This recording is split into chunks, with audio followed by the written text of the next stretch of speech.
All right, I assume Ashley's here. Brilliant. Well, welcome everybody. Thanks for coming along tonight. Looks like we've got a good crowd. That's great. We've got a really good night tonight for you. And thank you for joining us. My name is Peter Aylward. I'm the president of the Space Association of Australia. And we normally meet in real time, in face-to-face in here in Melbourne on a fourth Monday of the month. But of course, with all the nonsense that's been going on around the world, we've gone to virtual, which has actually opened up a few new options for us. So one of those tonight is a international guest, which I'll get to you shortly. So I'll just quickly whiz through some things here for you and switch over to my desktop, which I need to get out to do this again. Share screen. There we go.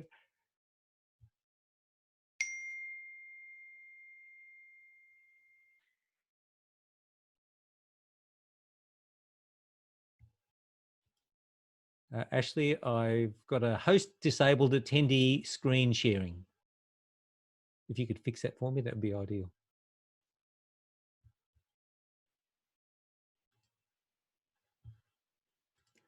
Ashley's our IT dude. Hey, Sarah, how are you? I see a few faces. Patricia, Steve. Lovely to see everybody. Graham. Oh, look at that. Ian. Oh, there we go. All the celebrities, the space celebrities. All right. No, I'm still not able to share, Ash. Yep, give me one moment. Hi, Peter. I was on mute. Who's that? Patricia. How are you, Patricia? No worries. Yeah, we automatically mute everybody on just so it doesn't get too noisy. My internet's bad. Yeah. Oh, I can't fix that from here, I'm afraid. Yeah. Oh, I see. Sorry, you muted. Yeah. Yeah, my internet zaps in and out, so don't think I'm bad-mannered if I disappear. But, I don't know what it is here. No worries. Just for everyone's information, this is going to be recorded, so it will end up on our YouTube channel if you did miss all or any of it tonight, or if you came in late. So, Ash, I'm still got the same problem, dude. Yeah, it's allowed. I don't know why it's not letting you do it. Yeah. Is it? Has Andrea still got the host thing or something? No, happening? I took over host, but it's still not letting me add you to do it. So I'm going to make you host for the moment. We'll just get underway. Copy that. Actually.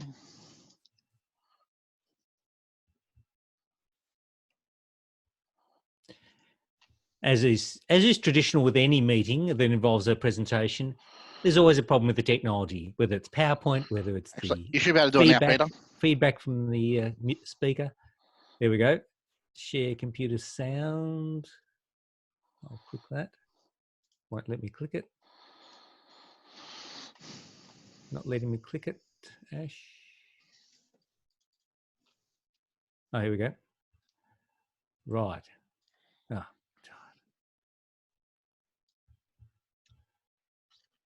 stand by.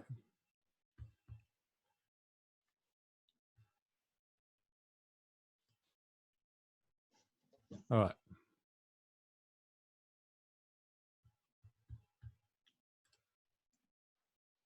We'll get there in a second. Don't you love it? All right, there we got it. All right, now we've got it. I think. I've got to push really hard. That's the problem, I think.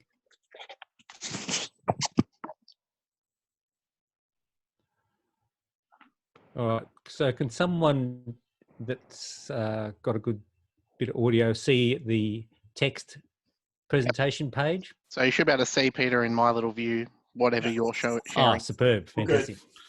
All right, welcome. Well, we're going to move pretty quickly tonight because we've got a lot of content, and if we can just mute all those microphones. So, yeah, as I mentioned, this is going to be recorded and be uploaded on our YouTube channel. There is a facility. Last time we had this meeting, we had a whole bunch of people having conversations and questions in the chat area, and it got really confusing, and I couldn't keep up. So we've got this Slido page with an event code, which is a dedicated area where you can ask questions and have questions answered. And one of the other people that's managing this will feed those questions either to me or directly to you. So it just makes it easy to manage everything. So no nudity or foul language, okay, everybody? Not like last time, okay?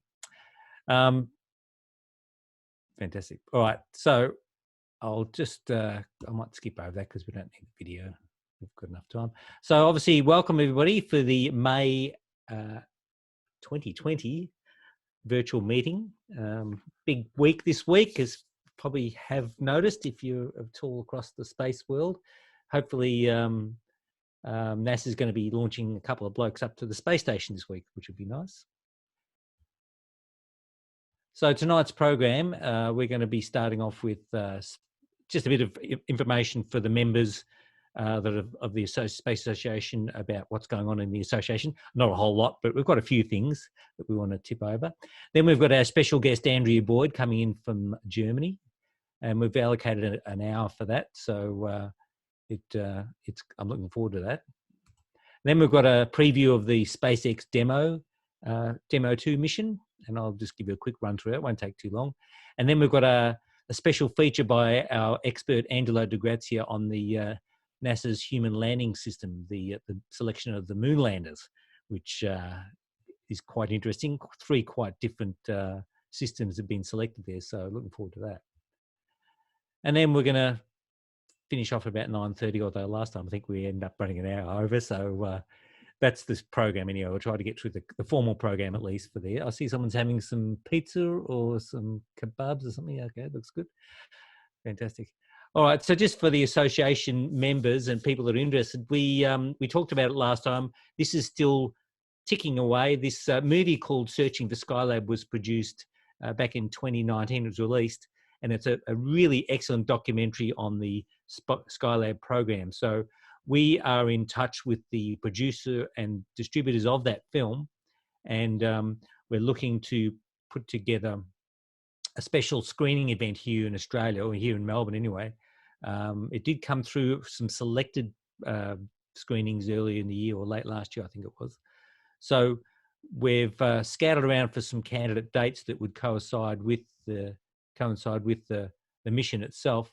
And as you can see, the launch was May the 14th in 1973, and it re-entered on the July the 11th, 79. So we're thinking, and those are the manned missions. Well, they were manned because they're manned. That took place in 73 and 74, where the 3 crews went up and manned the space station, the Skylab. So we're thinking of making a special screening event on July the 11th here in Melbourne, and looking like might be at the Sun Theatre. For those that were involved last year, we had a special event there for Apollo 11's 50th, and it was a fantastic day. And the people at the Sun are awesome, and they're very enthusiastic and really want to do some stuff with us again. So they're all over it. For those people that were joined us with us last month, we had a feature on Apollo 13, and we actually had Joe Kerwin join us, which we didn't know, and that was spectacular. So he's really keen to be involved in this thing in some way. I don't think we're flying out to Australia, but he might be involved in some way. So we'll let you know about that. The director of the film, Dwight Stephen Bonecki, he's all over this, and he's very keen to be involved as well. And he's also, it's gone off the edge of the screen. He's also in close touch with Jack Lousmer and Ed Gibson, who were part of the Skylab 3 and 4 missions. So they're actively willing to be involved. So we'll let you know the details of that when they get squared away. Once again, last thing for the association, we're due to have an annual general meeting. So that's been obviously deferred because of the COVID thing, and we've got an extension on when we're able to do that. So standard agenda, anyone's been to an AGM, you'll probably be familiar with all of these things. We declare all the committee positions vacant, and we elect committee members, et cetera, so, and we provide reports. So we're looking at holding that virtually. So anyone who's a member, no matter where they are in the world, can join in, and we'll also have the ability to have interaction on that. We're looking at this stage like it'll be June the 20th. Sorry, our public meeting's on June the 22nd, so we're probably going to move it to the June the 15th. have that virtually. So once again, for members and people that might become members, keep an eye on your email. We'll let you know about that. The last thing that I've got to talk about with regard to the association, we're putting together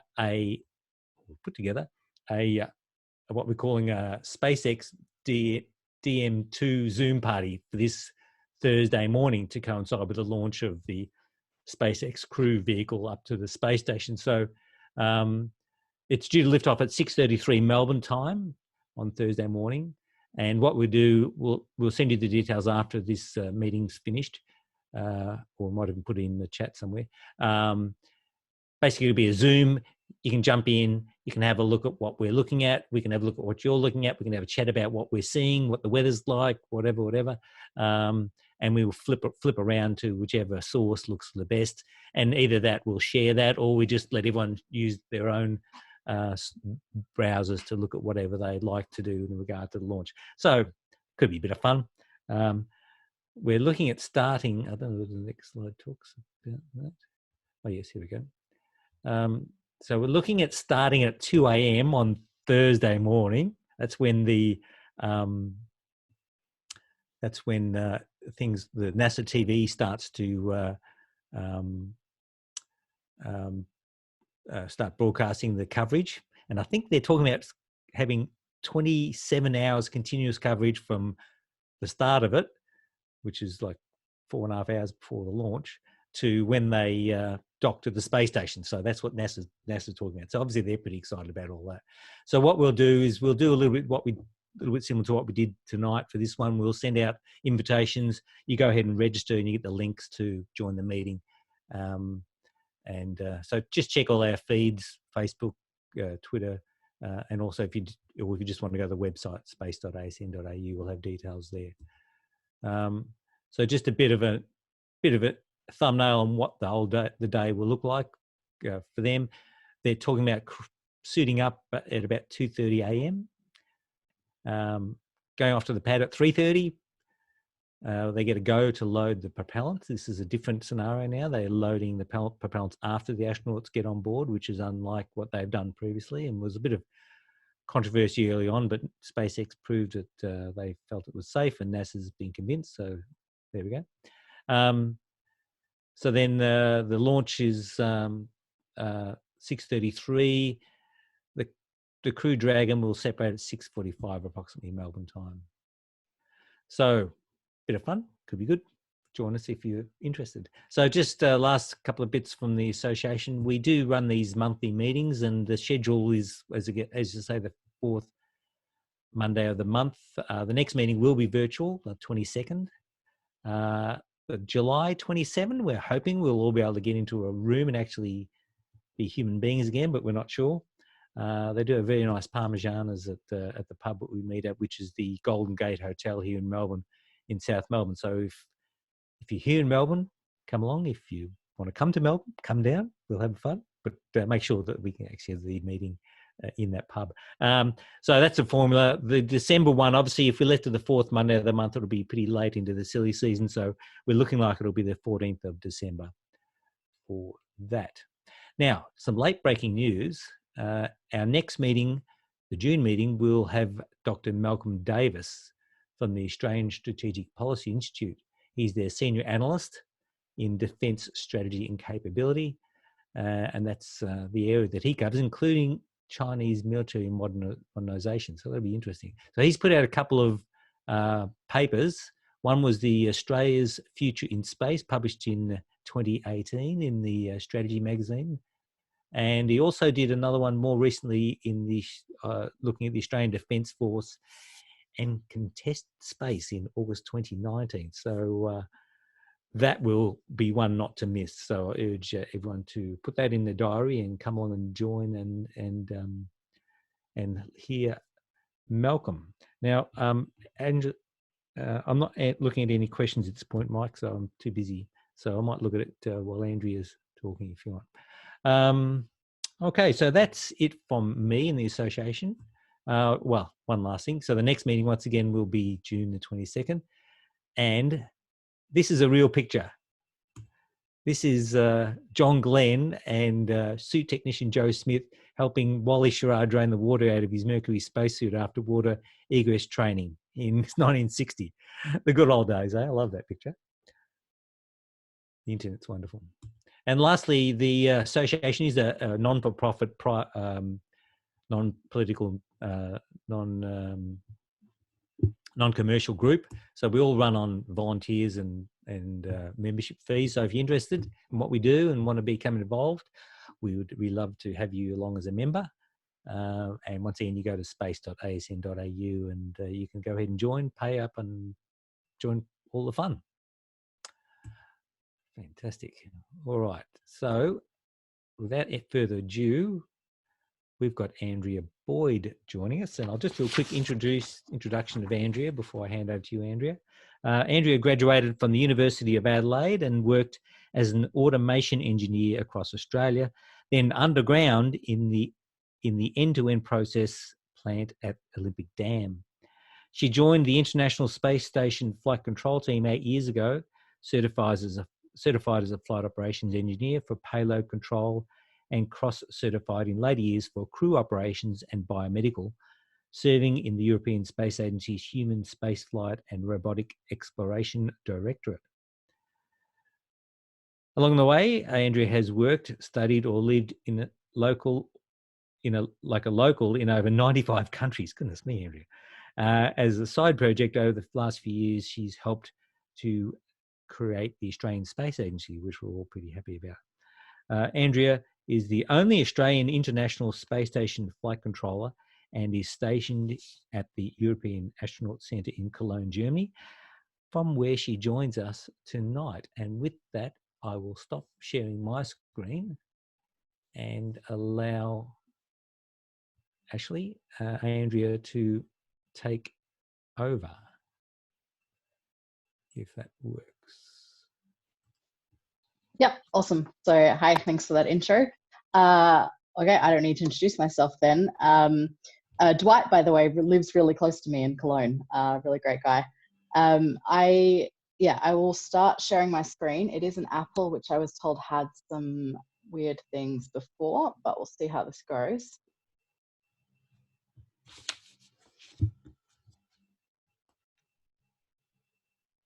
All right, are we good with the first screen? Okay, can you see my video feed there, Andrea? If it gets out of sync, just let us know and we'll figure it out. Okay, at the moment, actually, it just shows my my screen. So you just have to tell me via audio if there's any issues. All right, let's go on. All right, moving on. So I am at with the European Space Program.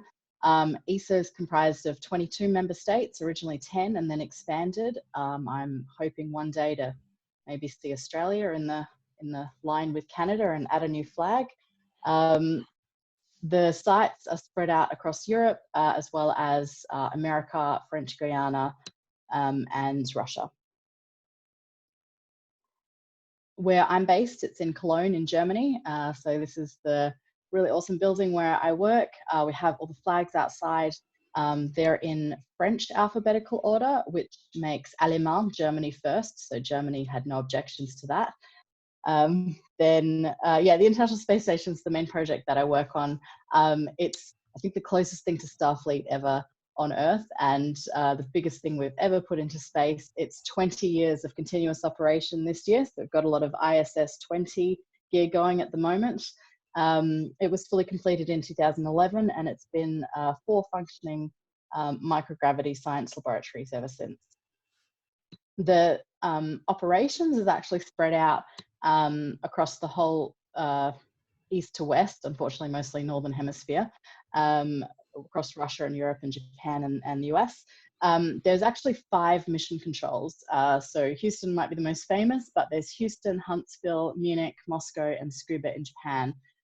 Munich is a kind of a funny pseudonym, I guess. It's our call sign, so I respond to it almost like my name. But Munich is 1 hour west of Munich in Oberpfaffenhofen, which is far too long to pronounce, so it's called Munich. That said, when astronauts talk to Munich, they're actually talking to us in Cologne on the other side of Germany. And then we have the ISS science control centers that do all of the payload operations. And they're actually distributed where the yellow stars are on the map. So across lots of different countries in Europe. And this decentralized thing was previously thought of as a kind of an odd way to be set up, I guess, compared to the other control centers who have everybody together. But in the current situation, it's turned out to be a bit of an advantage, particularly for my position, because we actually, since 3 years, have a private control room that only had us anyway. So there were no changes for me working shift on console because I was the only one in the control room to begin with. So we've continued to do that. Previously, yeah, we were down in Oberpfaffenhofen with the other guys. The way that mission control has changed the setup for the staffing is that now, so Cosmo rarely went there anyway, but they're now always in Italy pretty much, in Torino. Comet is Monday to Friday, 9 to 5. Cold Flight and Stratos are always there 24/7, but they are like the furthest consoles away from each other, basically. So I mean, they're more than 3 meters away from each other. And then for shift handover, there's an identical control room in another part of the building. And so one shift will be in this control room, and then the next shift will go into the backup control room, and they do a remote handover. And then that one gets emptied and disinfected. And then the next shift comes into the empty one, and they do remote handover. And that's how we're doing shift handover at the moment. Houston is doing kind of that, like they're using the main flicker room and the white flicker room, but they're also, sometimes if they have like a lot of people on shift, they use both at the same time so that everybody's spaced quite far apart on console. So yeah, it's a bit of an interesting setup. But like I said, for my position personally with Eurocom, we have a private control room, which suddenly came in handy this year. So we are Munich on Space to Ground. We're the position that communicates with the crew on board station. It's the same as Capcom, it's just we have a different name depending on our geography. So Capcom, Paycom, Eurocom, JCom, and Glavny. Glavny is actually slightly different because they're almost like a mini flight director for the payload side of things. And the flight director mostly focuses, the Moscow flight director focuses on the system side of things. At least that's what the Glavnys have told me. So found that kind of interesting. For the space station itself, it's, yeah, like I said, really borderless, and we're all connected and working remotely ahead of the curve, really, really close to Starfleet. It's my favorite analogy. And a lot of the modules were actually built in Europe. So I'll take you through some of the ones that we contributed from our side. Of course, Columbus, which is the European Science Laboratory located on the forward side of station. Yeah, that was installed back in 2008, and inside has experiment racks going down both sides. Overhead has a couple of experiment racks plus storage, and then underneath is all, thermal control systems and water assembly, high rate data multiplexer, power distribution units, and all of that gear. And then the end cone has interface to the 4 external payloads, as well as some audio and video stuff. The ATV was a big one that we had for cargo going up. So it used to bring up 3 tons and refuel and reboost the space station on purpose. This was transitioned in 2015. So the engine for the ATV is the exact engine for the American crew vehicle Orion. So when you see it with the X-Wing and it looks similar, it's because it is identical. Node 2 was another one that we built. So this is the one that SpaceX is going to be docking to. So Node 2 is the connection between the European, the Japanese, and the American science laboratories. And then the hatch on the forward side is the one that the International Docking Adapter was installed on. And that's where SpaceX Demo-2 is going to dock. And it's where the crew quarters are, where 4 crew can sleep. Node 3 is a really important one on station. So it's where we have the treadmill and where we have the advanced resistive exercise device. You can see at the back of the module there. And the part with the moon is toilet. So very important module. And the ARED and T2, the treadmill, they're actually extremely important as well. So there's even a flight rule, like if they go down for a certain amount of days, you can't have crew on station anymore, because the countermeasures that they provide through bone loading and resistive exercise are really, really essential to living in microgravity if you want to come back down to Earth again.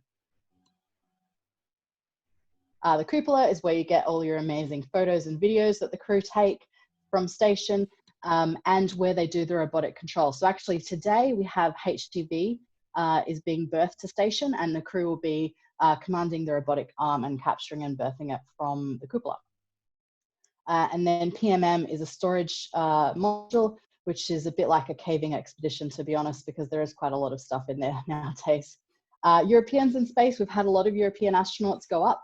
The current crew are the latest 7 that you see on the end of that line, and we're punching a bit above our weight. So we should only have sort of 1 crew every 2 years in theory, but we fly approximately 1 astronaut to the space station every year and have a European mission. So yeah, we with the current astronaut corps, they're all super active on social media, and they do write and post all of their own stuff. So the easiest way is just Google later blogs ESA astronauts, and you'll find the links to all of their current social media. So Luca was the last one on board, just landed. Tomas preparing to go up next year, and then we'll see after that. But everybody should be flying twice. And then Matthias and Samantha also have some Chinese training, and they're pretty good at Mandarin by now as well. So the latest mission that we had was one that I was really heavily involved in. I'm half Italian, so I was assigned to Luca's mission, which was amazing, including going to the launch. So I'll show some photos of the launch, of the Soyuz launch later as well. It's a bit of a contrast to the one you're going to see on Wednesday. So he was there for Expedition 60 and 61, launched on the Apollo anniversary last year, a really special day to launch, and then landed back on my birthday this year, actually. So that was fun because he came directly back to Cologne from Kazakhstan for the rehabilitation back to gravity, and was also the commander during Expedition 61. So it was a really fun mission. That was the most spacewalks we have ever done in a single mission as well, in Expedition 61. And somebody calculated it, and it turned out we did exactly 61 hours of EVA during their mission, which is incredible. So just in your heads, if you want to guess the amount of astronauts that are on station right now, while admiring my favorite poster so far out of all the crew expeditions from number 42, of course, which, you know, May 25th is also today. So currently we have 3 crew on board station. So we've got Chris, Anatoly, and Ivan, and hopefully they are joined by a couple of new crewmates coming up on Wednesday. Who are Bob and Doug. So they'll be coming up with the SpaceX demo, and the movie that they watch. So there is a bit of a tradition that, you know, normally they've been in quarantine for, I'll get back to the movie in a sec, but they've been in quarantine for quite a while, actually, like much more than usual. So there is a standard quarantine that they do. They've been in quarantine for almost a month, just to be super cautious right now. So Bob and Doug have been in quarantine, firstly at the astronaut quarantine facility, which is inside Johnson Space Center. It's a house, actually. It's a really weird house. I assume it must have been built during the Apollo time, because it feels a bit like my grandparents' house. There's like individual rooms that each of the astronauts have. There's like a big lounge room, a big kitchen. Everything in the kitchen is shatterproof. So you can drop, because especially for when the astronauts, when they come back, they also go into the quarantine house. And they forget that there's gravity, and they're constantly putting cups and plates and stuff and leaving them midair, and they fall to the floor. So all the cups and plates and everything in the kitchen has to be unbreakable. But yeah, so they've been there, and then they just flew down to the quarantine facility in Kennedy last week, sorry. And so then they're doing their final quarantine down there. And there was a virtual, because it's also weird that basically almost nobody can be around for this one, just to be, again, super cautious. So there was a virtual watch party for the pre-launch movie, and they chose Strange Brew because the main characters are also called Bob and Doug. So that was kind of an inside joke, and everyone from NASA and Bob and Doug themselves were all watching this movie at the same time. The capsule itself, Peter's going to go into this more later, but it's got the pressurized section where the crew are, and then it has the unpressurized trunk. It does not have any cargo in the unpressurized trunk, unlike the cargo vehicle itself. It's a next generation of the proven cargo vehicle. The nose cone itself opens up prior to docking, but stays attached, and then it closes prior to re-entry. Inside the capsule itself, with the pressurized section for crew, it's got your controls, your ECLS, environmental control and life support, crew provisions. It does have its own toilet as well, storage and some cargo, but not a lot of storage and cargo because it is primarily designed for crew. The service section, which is where the thrusters are, has avionics, propulsion, and the parachutes. And then the trunk, yeah, no unpressurized cargo at all. It's 50% solar arrays and about 50% thermal radiators, and it'll detach before the orbit burn and yeah, burn up in the atmosphere while the main pressurized capsule comes back down to the landing site, which is on water. And it can stay up to 210 days with 2 to 4 crew. I was able to test out an early version of the SpaceX Crew Dragon, actually. I think this was maybe 2014 or 15, with one of my friends who's a senior aerospace engineer at SpaceX. Yeah, it's very high tech. It's very digital, really cool screens and avionics. So this is a profile of how it's going to launch and dock. So remember where Columbus, the European module, was located on the forward side. This is where the Dragon is going to dock as well, to the node 2 forward. So eventually it will also be able to dock to node 2 Zenith. Same with Boeing, they could dock to either. Once docked, they mostly go into a power down state, and then the main mission controls are active and prime, and you don't need to have people staffing the commercial consoles because that's primarily for launch and landing. The power and data connections are all external umbilicals, and they've all got redundant connections. And then before it's docked, then there's an audio and data. Can you just move forward and backward a slide? Sorry, this one didn't come through right. Yep. Just go forward one and back one. Yep. There we go. Thank you. Okay. The IMV, the intermodule ventilation, is a drag-through setup, which is pretty standard for visiting vehicles. So that will circulate the air. Circulating airflow is super important on station because there is no convection. So you have to do really active ventilation. Otherwise you have dangers of, like, having pockets of nitrogen or pockets of CO2 or whatever. I mean, any pocket of a concentrated gas that's not mixed up in the air composition is bad for humans. So yeah, we have strict rules and flight regulations for active ventilation.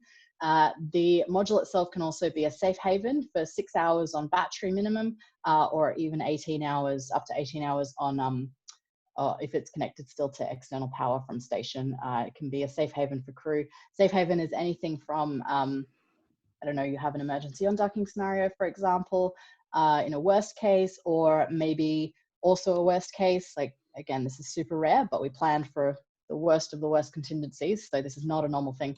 But for example, if you had a conjunction that was seen really late, so like space debris or something that might hit the station at the last minute, the procedure is, of course, to go to your safe haven and be prepped there. So that would, for example, be a scenario where you'd be connected, but you'd be in the safe haven.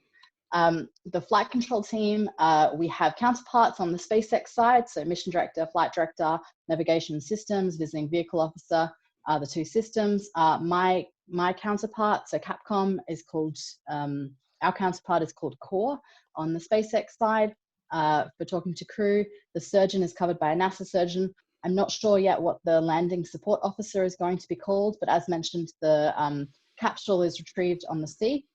So we actually have a European crew assigned already to a USCV, so US commercial vehicle, and we'll be on USCV-2, which I assume is going to be SpaceX. So I have been assigned in one of my, so I mean, we have a lot of different hats at work and different responsibilities, and one of my responsibilities is the landing operations for the crew. So when our crew lands, I will be on that boat with SpaceX.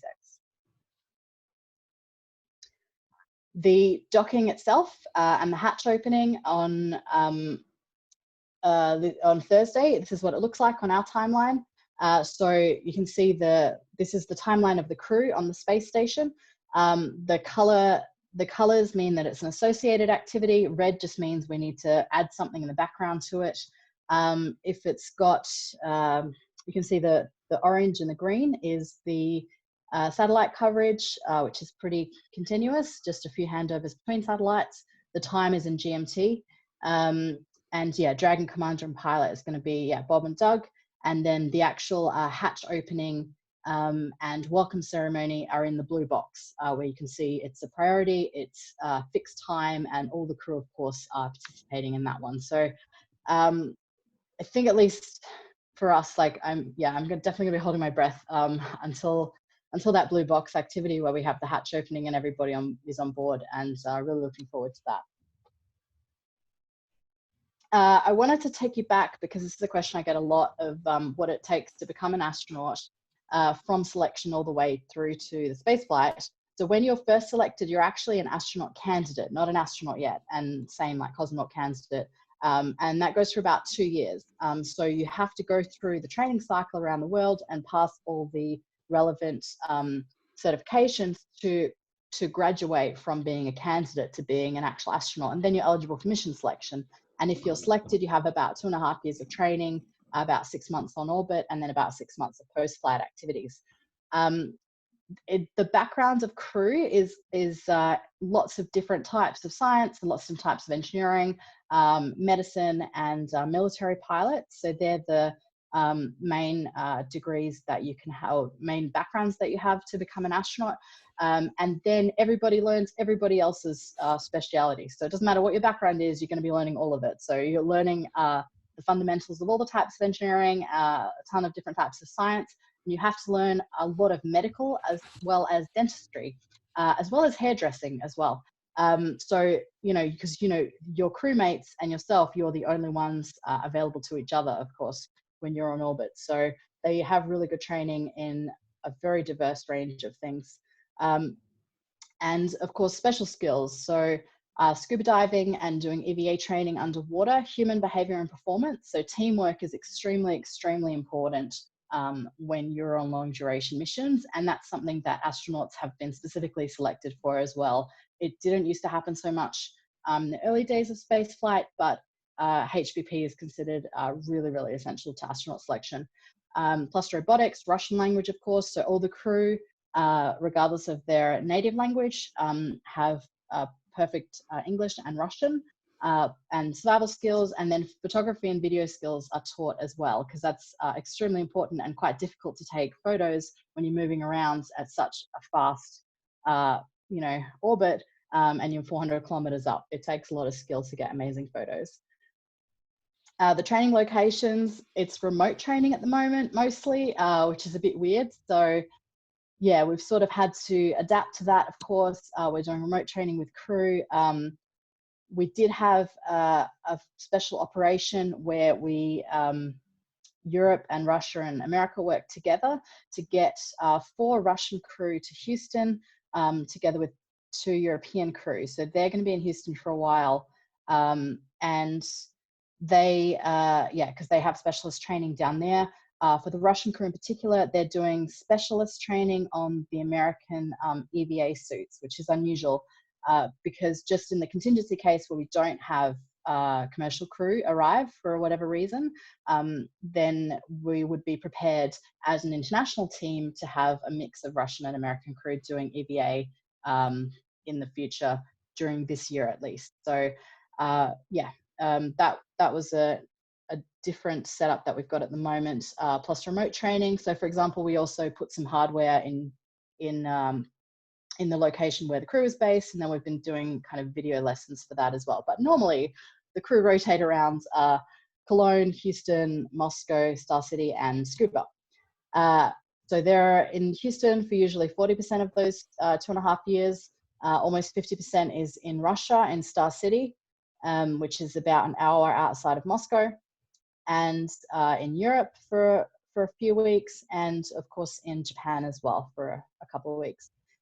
So it's a lot of frequent flyer trips around the world. Normally, again, we've adapted to that. So we're doing remote training and finding new ways to ensure that we still keep crew training on schedule right now. In the normal scenario though, so because I was at Luca's launch last year, I'll show you Soyuz launch. And so normally once they finished all of that, they have a Soyuz final exam in the simulator, which is like 6 hours. It's really difficult and tough, and the crew come out, I mean, really sweating. It's intense. And then you stand in front of the interrogation board and have your final questions and certification to flight. And then you get to sign the book in Gagarin's office. So this is still all in Star City. Then the crew will fly to Baikonur in Kazakhstan. And the launch in Kazakhstan is quite a unique and awesome series of events. So you arrive at Baikonur Airport, which looks like this. It's very small. And for the crew, when they arrive, there's 2 buses. So there's the purple bus and the blue bus, and the colors are important. We'll get to that in a bit. And then there's a famous statue just outside the airport that you've probably seen a lot of photos in front of in Baikonur. The quarantine facility that they go into is pretty close to downtown. It's really well set up. So inside, it's like a mini city. So they've got the building where they live with their own sort of rooms each. There's like a communal kitchen, a games area. There's a really big garden. There's like a sauna in there as well, actually. And the staff that work there also live on site. So everybody's in quarantine, and it is quite strictly regulated. It's a really, really cool facility. There is, of course, the section just after that gate to the left. There's a building where media and family can enter, and then the crew will go behind the glass. So you can have those interactions with crew via microphone behind glass. So this was when I was there with Luca and Drew and Sasha and their backup crew. Yeah, so for Luca's mission, of course, the crew were kept inside the facility, and we were allowed to have 20 minutes to go through the garden by ourselves. And it was really cool. Like, this is the cosmonaut grove. So this is where all the trees were planted from the first cosmonauts up until today. So every person that launched in Baikonur plants a tree. So the first section, like the here that you can see, are all the original cosmonauts. So they're the biggest trees, of course. So you've got, you know, Gagarin, Tereshkova, Yanov, everybody is on this particular section, and then it branches left and right, and the newer astronauts are on those paths. At the end of that first path, there's also the Soyuz rocket. The desert of Kazakhstan is actually pretty green. I was really surprised. I was expecting more like Woomera, but it's pretty nicely set up, actually. A lot of water flow, a lot of plants and trees. And there's like a staircase that goes down, so you can take some really cool photos sort of underneath and around the Soyuz model. As an example of the trees, I've got Gagarin, Tereshkova, and then Luca's tree that he planted back in 2013, which is still kind of sapling looking compared to, of course, the ones from earlier on. If your crewmates have already gone to space, just the new person plants a tree. So Drew was the only new one, so Sasha and Luca helped him plant his tree for the first time in the Cosmonaut Grove. Then the Soyuz rollout, there was a train that took it from the integration facility. We were able to be, I mean, literally this close. I did not zoom in. That's where I was standing. The only people possibly closer than us were the backup crew that were able to, you know, go with the Senki guys and be a little bit closer. It gets taken to the pad, lifted up on a hydraulic lift, and then it's held in place by those 4 yellow mechanical devices. And they're really amazing, actually, because so they are purely mechanical. So when the Soyuz lifts off, they just, you know, because of gravity, will move away. So it's like super reliable and such a great design. Just the engineering around Baikonur blew my mind. It was amazing. Then, yeah, the final press conference with the crew. So you can see this is that room behind the glass. It was in summer, so it was actually super hot that day with so many people in the room. Normally, it was like each day just the family and us, so not so many. Then the crew will sign the doors before they leave and get the blessing from the priest, who, by the way, dunked that back in the water every single time so he could get, you know, maximum water on each person when he did the blessing. Which was funny. The crew walkouts, this is kind of their last smell and sensation of nature and being outside, really, for the next 6 or so months. So they'll come outside and they're going to the buses. So the backup crew goes in the blue bus and the prime crew goes in the purple bus. It's all about the color of the buses. So yeah, then they drive about an hour away, which is where the main launch pad is, and they go to get, you know, suited up and do all the testing for that, and then do a second walkout where they're met by senior officials from the space agencies, and then they get back into, of course, the purple bus, prime crew, and go to the launch pad. After the launch, by the way, fun fact, the backup crew gets to go in the purple bus, and then we get to go in the blue bus. So the launch itself was just after midnight. It was really spectacular. You can see they do custom flags for each one. So the Italian flag is there with the Russian and the American one. 3-stage launch, and yeah, it really was spectacular. And we were able to, you know, even at the safe distance, you could really feel the heat and hear it. And it was pretty cloudless, so we could also see it visually up into a fair altitude. The launch and docking is pretty fast nowadays, so it's only 4 orbits, which is about 6 hours total. That said, because it takes, you know, a while to travel to the site and back, we still only got about 3 hours sleep in that sort of gap period, because you had to, you know, get back from the launch site and then, you know, had about 3 hours sleep, and then we went to the city again, to this like wooden old theater, which is where you take the first call from space. Once they've done the docking and they do all the leak checks and everything, then they have the final hatch opening and the first call to Earth. And that's us sitting in this old wooden theater that most of the year is a regular cinema, and during Soyuz launches becomes a very important NASA Roscosmos facility. So yeah, we take the call from there. And then the crew are straight to work. So they have hundreds of different science experiments they're doing across the 4 laboratories, as well as sometimes the crew themselves are the experiments for different, you know, medical research and operations, as well as their own health checks. We do some telerobotic operations. This was a really fun one that I did with Alex a couple of years ago. It was entirely live streamed on YouTube, and you can watch the replay as well. So if you check Meta on SupViz Justin on YouTube, you can see some of the mechatronics that we did using the SupViz Justin robot in Ulfaffenhofen while Alex was driving it on station. As mentioned, the crew have to be quite multi-talented, so they are also the hairdressers for each other as well. So I have to say, actually, during the isolation period, I think the crew of the ISS, like flown crew and trained crew, are almost the most prepared to be inside, because they're pretty self-sufficient with being able to be their own hairdressers and all the skills that the rest of us have suddenly had to learn in life as well. The ops on board are pretty intense. So this is an example of a timeline when you have 6 crew on board. It's pretty packed. So it's like 12-hour days. The start and the end where it says DPC is daily planning conference. So we have like a 20-minute tag up between all the crew and all the mission controls every day. We drive it from the ground, so we might not have something to say every single day, but I will talk to my counterparts around the world, and the Capcom, Paycom, Eurocom, JCom, and Glavny know, you know, who has a topic for that morning, and then we're pretty efficient and just kind of go, you know, bang, bang, bang in the order of like who has a topic for that meeting.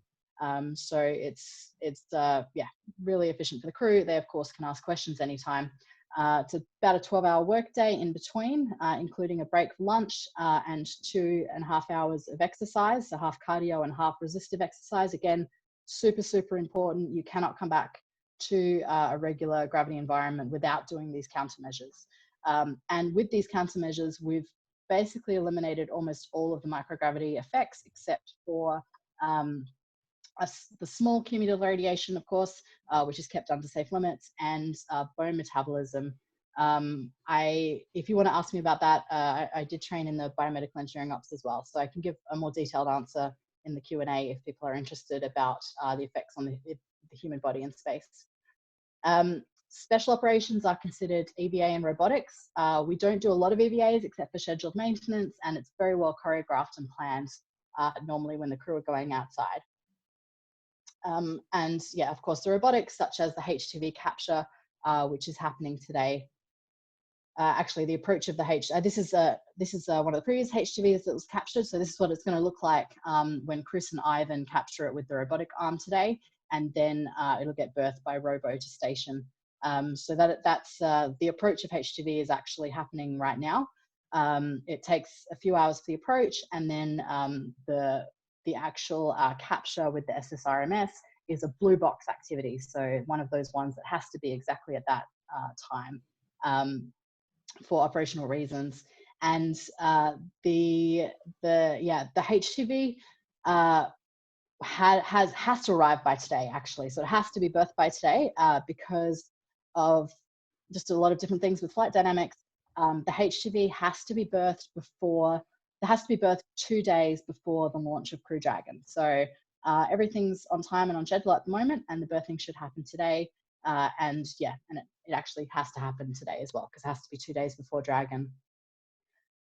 When we have special occasions like Christmas or holidays in space, there's a few extra things.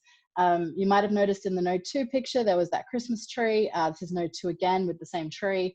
I don't know, it's in storage somewhere, but the same tree comes out every year, and they put it upside down, they put it on overhead so it looks upside down on our cameras in Node 2. And the crew usually have stockings, and then they coordinate to give some small gifts to each other. But because of the cargo vehicle logistics, actually they have to prepare them and already have them ready to go by August. So usually their families help, and they'll get them on a cargo vehicle or in the cargo vehicle logistics sequence around August, ready for Christmas, and then give each other some small presents.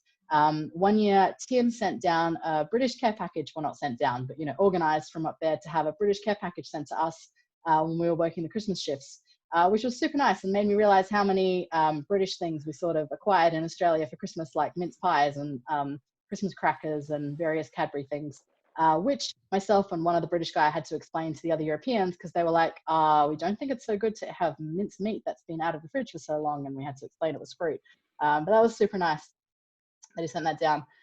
If you want to see the live telemetry displays, you can look at Space Station Live, nasa.gov displays, and it has quite a lot of the Houston consoles showing live telemetry. If it ever goes to sort of raw data or has a bit of a pause, it's because of the satellite handover. So just give it a bit of time, and it will load as soon as they get that. When the crew lands back in Kazakhstan, this is what it looks like, for example, for a summer landing. And then there's the 6 months of post-flight, which normally, as mentioned, is in the original training locations, so Cologne and Houston and Star City and Scuba. But right now, we're doing teleconference virtual debriefings with the crew that just landed back in February. The Astronaut Center where I work, we have the life-size modules to train the crew, particularly Columbus, of course, which is our primary training center. The racks inside Columbus have individual booths in the blue rooms at the back. So you can do specialized training exactly how it's going to be on station with the experiments that they're working with. We also have a neutral buoyancy facility for EVA training and pre-EVA training with the Columbus module. We have medical operations, crew support, spaceship EAC and future moon missions, and a lot of virtual reality and robotics as well that we're working on at our center. We also have space food. So this is one of the areas I'm involved in with crew support. So the space food labs are in Houston, Moscow, Scuba, and then we've got in Europe, our space food labs are in France and Italy. We have the best food, not just saying that, but it's pretty tasty out of all of them. I know I'm biased. It's not so much, freeze-dried like in the original times. It's mostly thermostabilized and dehydrated at the moment. So some examples of thermostabilized you can see in the tins. And then we have a special bonus food program as well for the crew. So they are able to pick their favorite dishes from their home country, and we will work with a chef from their country and the space food labs to turn it into real space food. So if you can see, I'm holding up some of the space food from the German bonus collection from Alex. And then my absolute favorite, of course, is the Italian bonus food that we just had with Luca. And this is an example of a dehydrated tiramisu that the crew, for dehydration, you just stick it into the hot or cold water wait 20 minutes, and then you're good to go. And this is like seriously tasty. It was definitely one of my favorites. The recycling and the environmental control and life support on station, of course, is extremely efficient. So all the condensate gets collected from the air, and the urine is recycled as well. So today's coffee is tomorrow's coffee. At the European Astronaut Centre, we're also looking at future exploration, and between my building and the next building, we're building a lunar training facility, which is going to be 2/3 full of lunar regolith, and about 1/3 is the control rooms. And there's also pressurized crew habitation modules as well that'll be attached to that. And then there's a crane on the ceiling, which can attach to the EVA suits when the crew are outside, which gives the lunar gravity offset for the training. The regolith itself is actually extremely accurate. So there's only 2 places in the world that have certified lunar regoliths. There's JSC 1 and 2 types, which is of course in America. And then we had a special geologist from Norway and some other places work with us for a few years, and we've developed and had certified EAC 1 and 2. So we also have a certified lunar regolith that we work with in Germany. In addition with that, we have a division called Spaceship EAC, and they're looking at really future tech. So looking at, energy storage using lunar regolith, 3D printing with lunar regolith, different ISRU, lots of amazing VR training and AR training, a ton of different robotics and assistive robotics there, and radiation shielding, which, as mentioned, is a really, really important one that still needs to be solved for future exploration.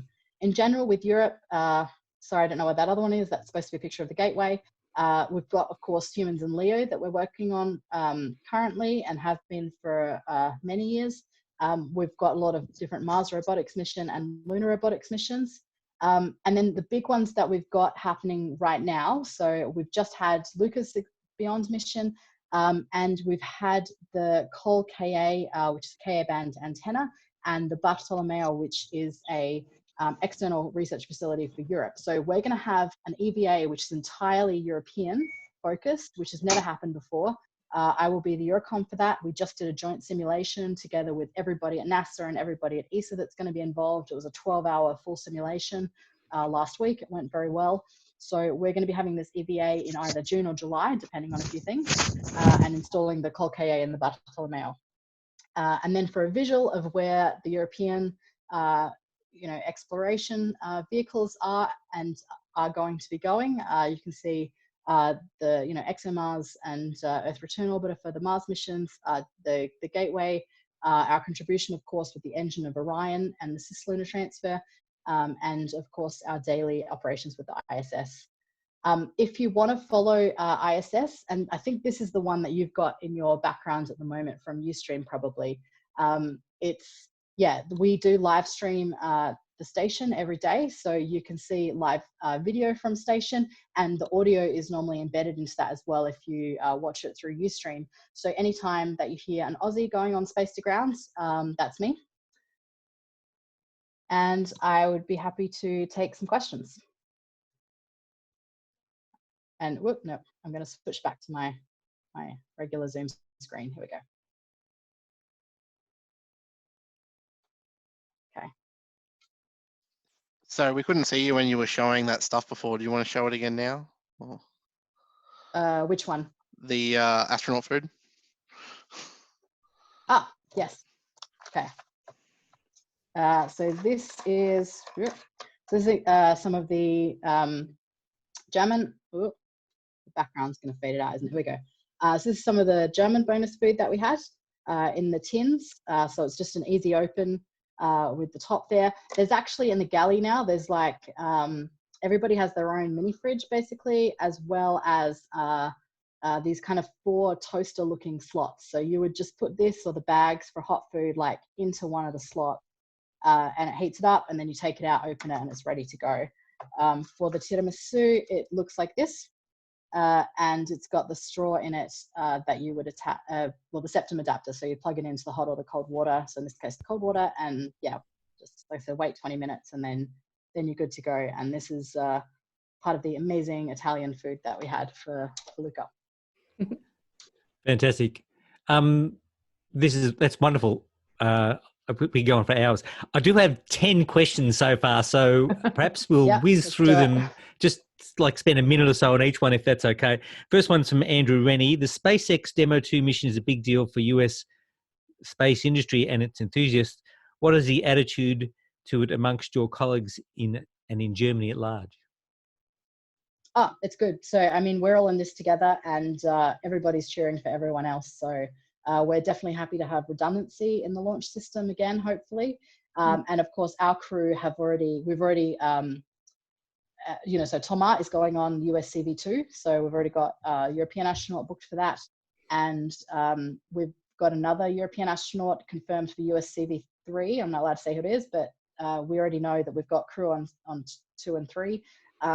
Maybe even on 4, and even I don't know who that is, but I'm responsible for that mission, whoever it is. So, but that's like 2022 or 23. So we definitely cheering for each other, and it's a good thing. We'll all be watching on Wednesday. Fantastic. This one's from Michael. Can you describe a typical day at the European Astronaut Centre or a shift for you on the ISS console? Yeah, so ESC is pretty busy. So you've got the future group, by the way, has a lot of students and interns. So that's a really cool project. We even had 2 Aussies come to that group. They had European nationality as well. So that's how we got them in. But yeah, so they are doing their own independent research in the labs and working on things in the workshop. The astronaut training is going on in that giant training hall. And then we have the control rooms and the simulation room. For me, I would come on console pretty early in the morning, set up, chat to my counterparts around the world in the other mission controls, chat to the flight director and everybody in Oberpfaffenhofen or around Europe. So we're all on the same page. And then we start the day and we run it according to that schedule. There's a red line that actually moves in real time across that timeline. So we're all chasing the red line. All right. So this one's from Kate. How did you get your job, Andrea? So I figured out I should do engineering by watching Star Trek, actually, because that's how I learned the word engineer. And then figured if I had an engineering degree, I could figure out the rest on the way. I did go across to Europe and ask, can I come basically as a student? They were like, no. So I had to get up enough years of experience. And in the meantime, while I was a student and while I was working as a professional engineer in automation and mining, I was volunteering and doing a ton of different space projects with the UN, volunteering at conferences and things like that. So I put about 10 years of space volunteering in together with 5 years of professional engineering, and really went for the position and customized my CV and cover letter. Customize your CV and cover letter. Yeah. Fantastic. All right. Okay, this one's from Angelo. Based on your experience, what do you see as the major issues involving long duration missions to Mars, particularly about the communications lag? Comms lag is actually okay. We've had a lot of experience working with the comms lag and done a lot of different analogs with full Mars comms lag as well.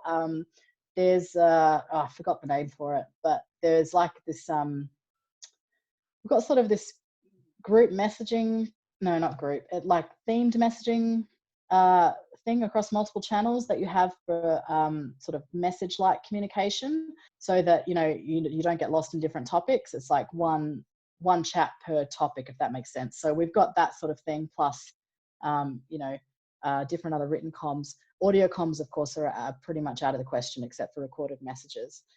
So it's a lot more autonomy for crew that's doing Mars analogs in particular. I worked with the Austrian Mars Forum, and they do every second year, full 1 month almost Mars analog with full time delay.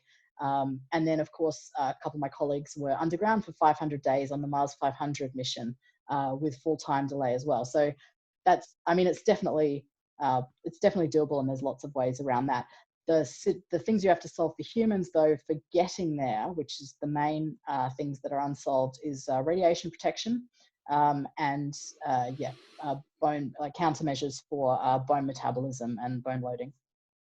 Brilliant. So, brilliant. Yeah. This one's for me, so I'm just doing these in order, honestly.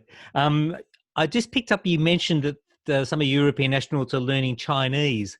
What's happening there? Yeah. Are we having European astronauts go to the Chinese space station? No plans at the moment, but Europe's friends with everybody, and we're ready for anything. Yes. What if they knock on the door of the ISS? Will you let them in? The Chinese. There's a fun joke behind that. I'm no sure. comment. Okay. This one's a serious one from Vienna Tran. I'm doing my honours thesis on the AGBREZA. Is that meaning anything to you? AGBREZA study. Do you have any specific roles relating to the ISS exercise module? AGBRESA. AGBREZA. Is that an exercise station? Yeah. So there's some new countermeasure devices that are being worked on, of course, in the space medicine community, because we're trying to make them, smaller and more effective, particularly for long duration missions. And yeah, so I don't work in the development of those. For the biomedical side, I'm more the operations side. So more, when the crew is currently on station, and then being the eyes and ears of the flight surgeon on console, because they don't sit on console very much. So we're kind of the interface between the medical specialists, eye specialists, cardiologists, etc., and the crew on board, and the exercise specialists. That's also a full-time job as well. So you have full-time professional personal trainers who are the exercise specialists for the astronauts. So there's lots of different fields you can work on for space. Right. Well, these questions are coming thick and fast. This is anonymous. Do they have? Lost it. Do they have blood tests for PTH, etc.? How much vitamin D do they take? I don't know the quantity of vitamin D, but yes, it is absolutely essential to take vitamin D supplements.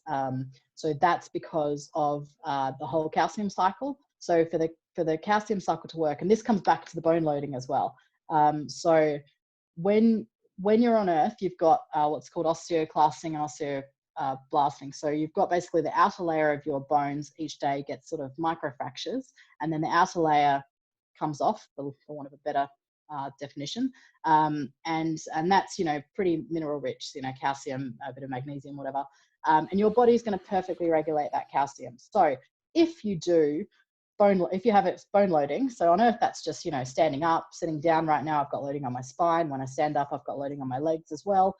Running thanks, Sarah. Yes, running is really really good for bone loading. That's why the treadmill is so important. So yeah, that's their arms don't really get affected actually, because they're constantly moving themselves around and picking stuff up. So okay, I've got loading now on my arm, just picking something up. When you've got that loading, then you get the layering coming back on your bones, and this bone remodeling is a constant cycle, and it's really good for you. So people that do a lot of jumping and running and things like that, you'll find they have much better bones in old age.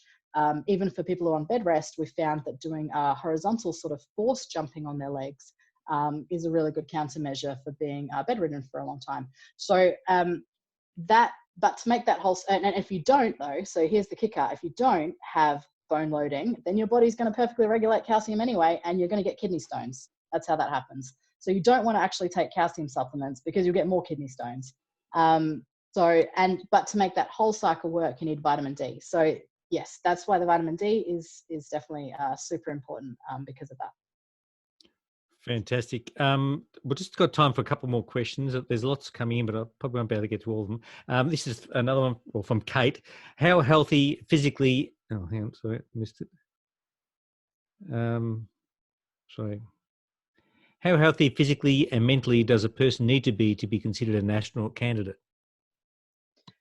Like pretty fit, but not uber athlete fit, for various reasons. So yeah, just good level of fitness, and good in general. Yeah, just good level of fitness, good level of mental stability. So not like bodybuilder muscles, just like regular fit. Yeah, and the mental question, yeah, just be normal, I guess, but also be like really good at teamwork and really resilient and really calm under pressure and really adaptive and good with waiting, really good with patience and good with change and good at smiling and answering, really good at smiling and interacting with lots of different people as well. That's very key for your mental state for an astronaut, I think. just like you're doing right now. Are you going to fly yourself one day? Is that a plan? Doubtful. No.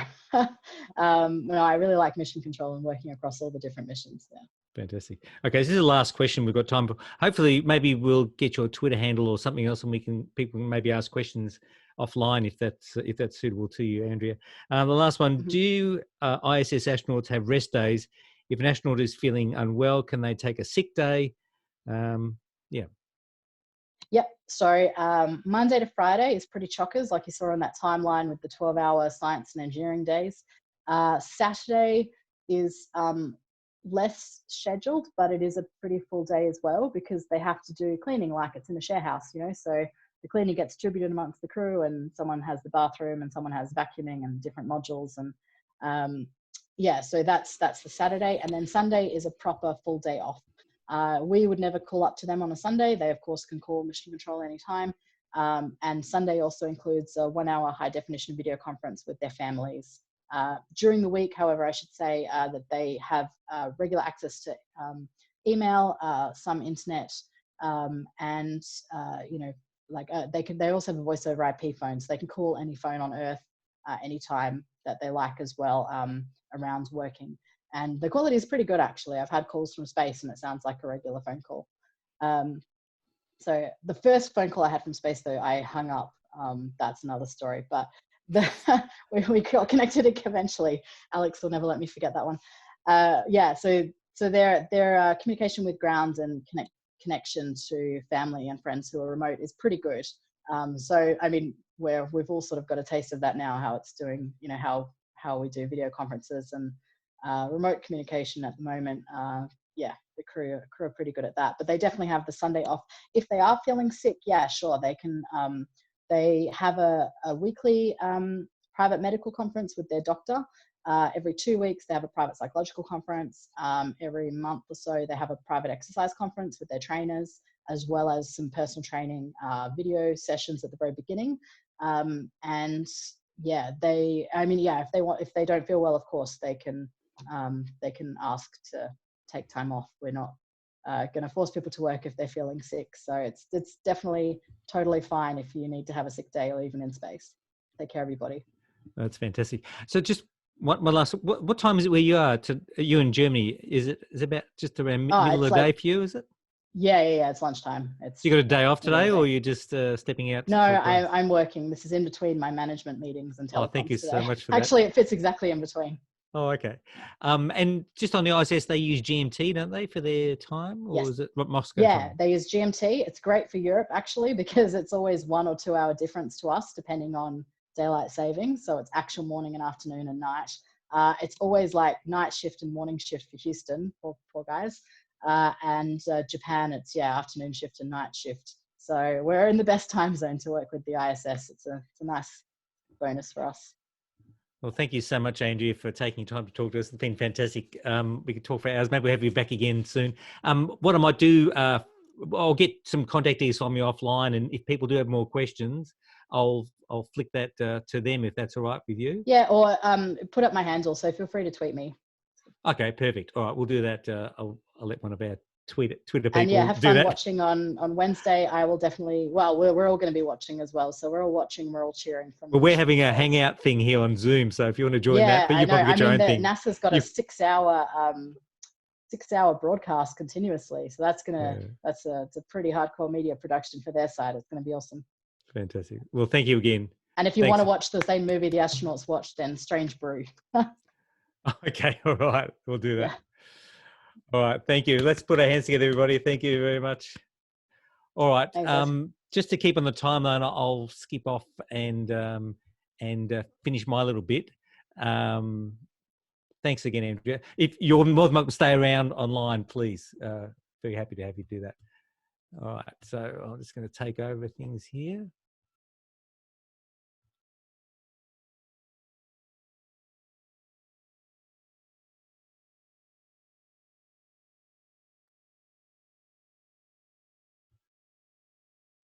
Is that all working for everybody?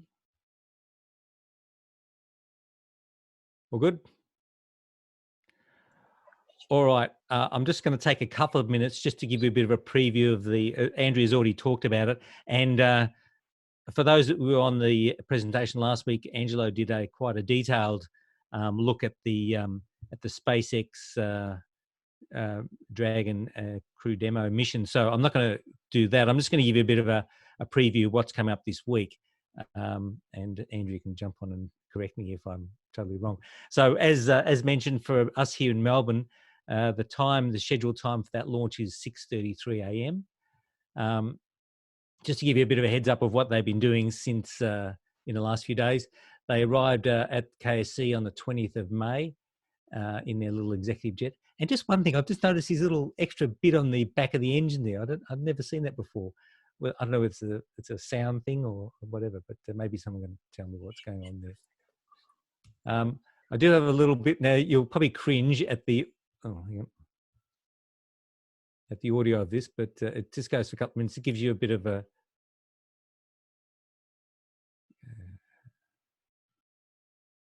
here we go. Gives you a bit of a view of what they've done with the vehicle.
I hope everyone was standing up and saluting.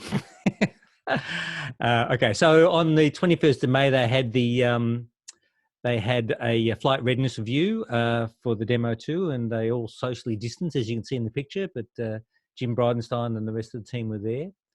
That was down at the Operations Support Building. On the 22nd, they had the static fire of the engine. I think 2 or 3 seconds of the engine. So that all seemed to go quite well. And then on the 23rd, they had their dry dress rehearsal where the astronauts suited up, got in their Teslas, went out to the pad, got sealed up. They ran through the whole sequence down to a certain amount of time. They didn't fuel the vehicle, of course, but made sure everything fitted, etc., etc. And then on I think the next day, they announced that Donald Trump has got a plan to shrink astronauts to send them to the moon to save fuel, to moon to save fuel. No, I just got a picture here. He's going out to KSC to watch the launch.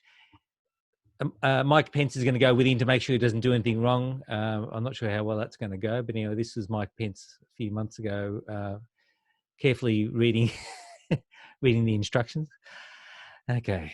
Oh my God, how do we ever get to this place? The countdown itself, 4 hours before the launch, at about 2:30 a.m. our time, they will be suited up in their suits. They then get transported out to the pad at about, once again, 3:30, 3 hours before launch time, in their little Teslas. This is the SpaceX suit. It's not an EVA suit. It's a intra-vehicle pressure suit in case they lose integrity of the suit itself.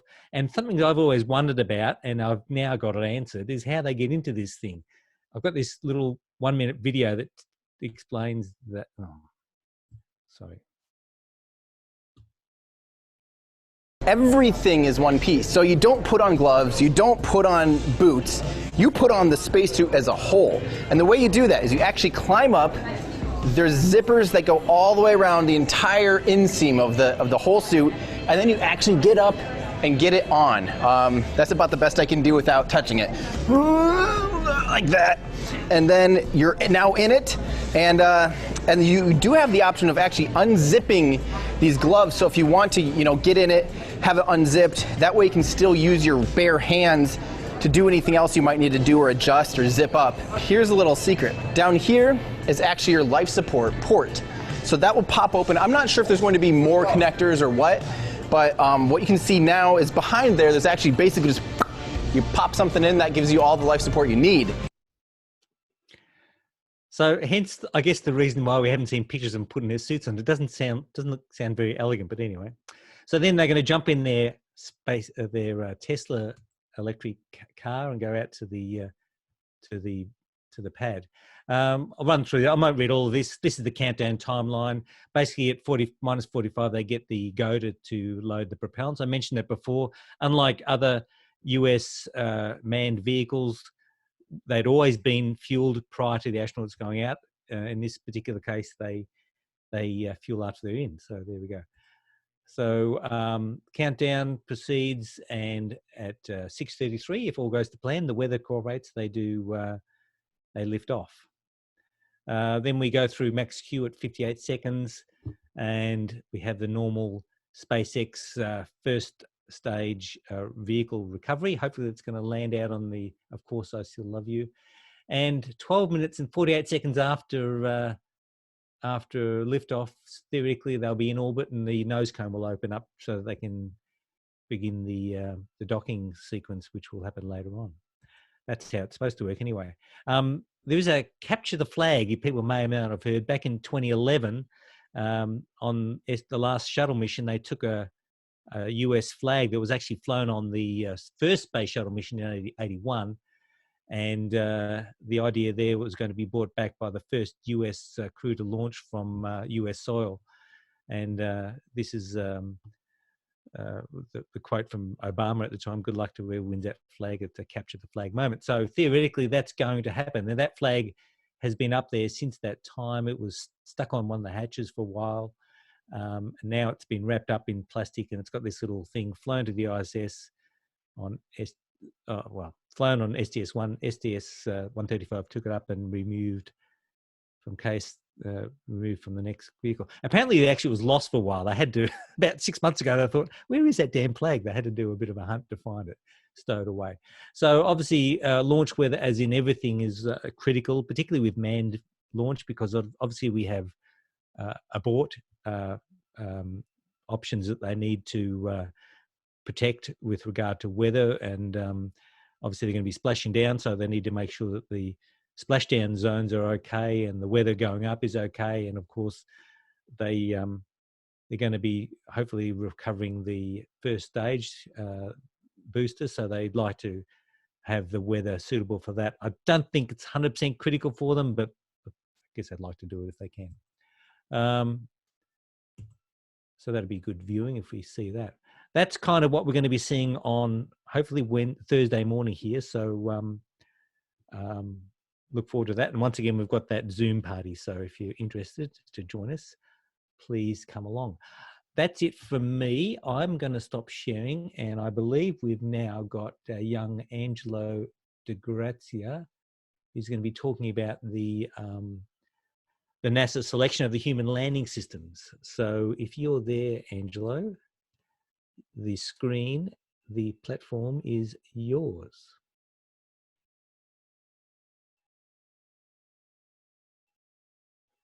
And I can't hear or see anything. Can anyone hear me? Yes, gotcha. Got me? Okay. If you just bear with me, I'll get my screen fired up and then we should be ready to go. Bear with me.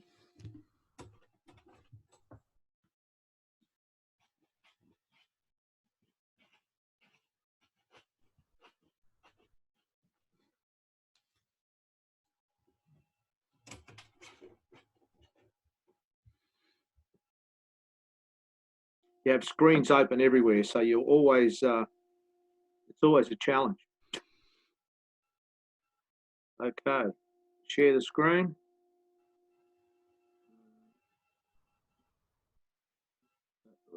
What does that mean?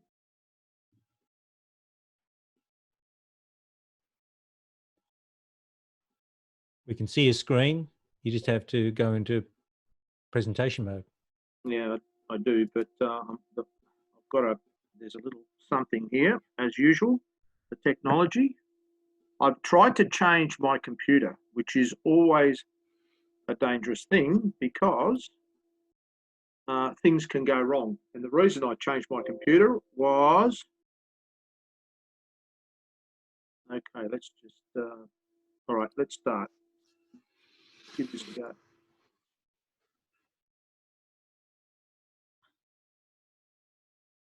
Can everyone see that? Yep.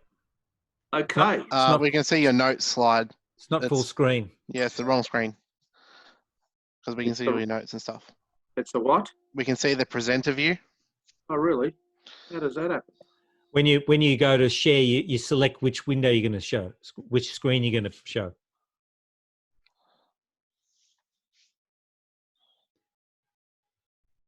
That's a worry. Have you got two screens? Yeah, I have. Okay, so just stop sharing and reshare and just select the other one. Yeah, share the other screen. Not quite. I'm not quite sure how I'm doing that. Sorry, guys. Stop the sharing. Yep. Okay, now start sharing, but before you do that, make sure you select the other screen, the main screen.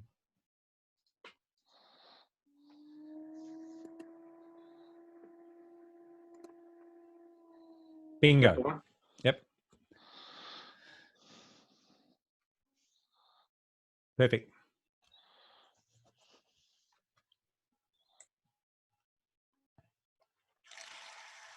Yeah, but all right. Let me get going, and I can't see it on my computer, which is a worry. Just hang on, maybe I can. Can you see? You can't see my notes? No, can see the full presentation. Excellent. All right, I can see my notes now. All right. Well, thank you, everyone, and hopefully tonight will be entertaining in terms of understanding what this human landing system thing is all about. Of course, it all hinges around the Artemis program. Okay, it's one of the cogs in the wheel.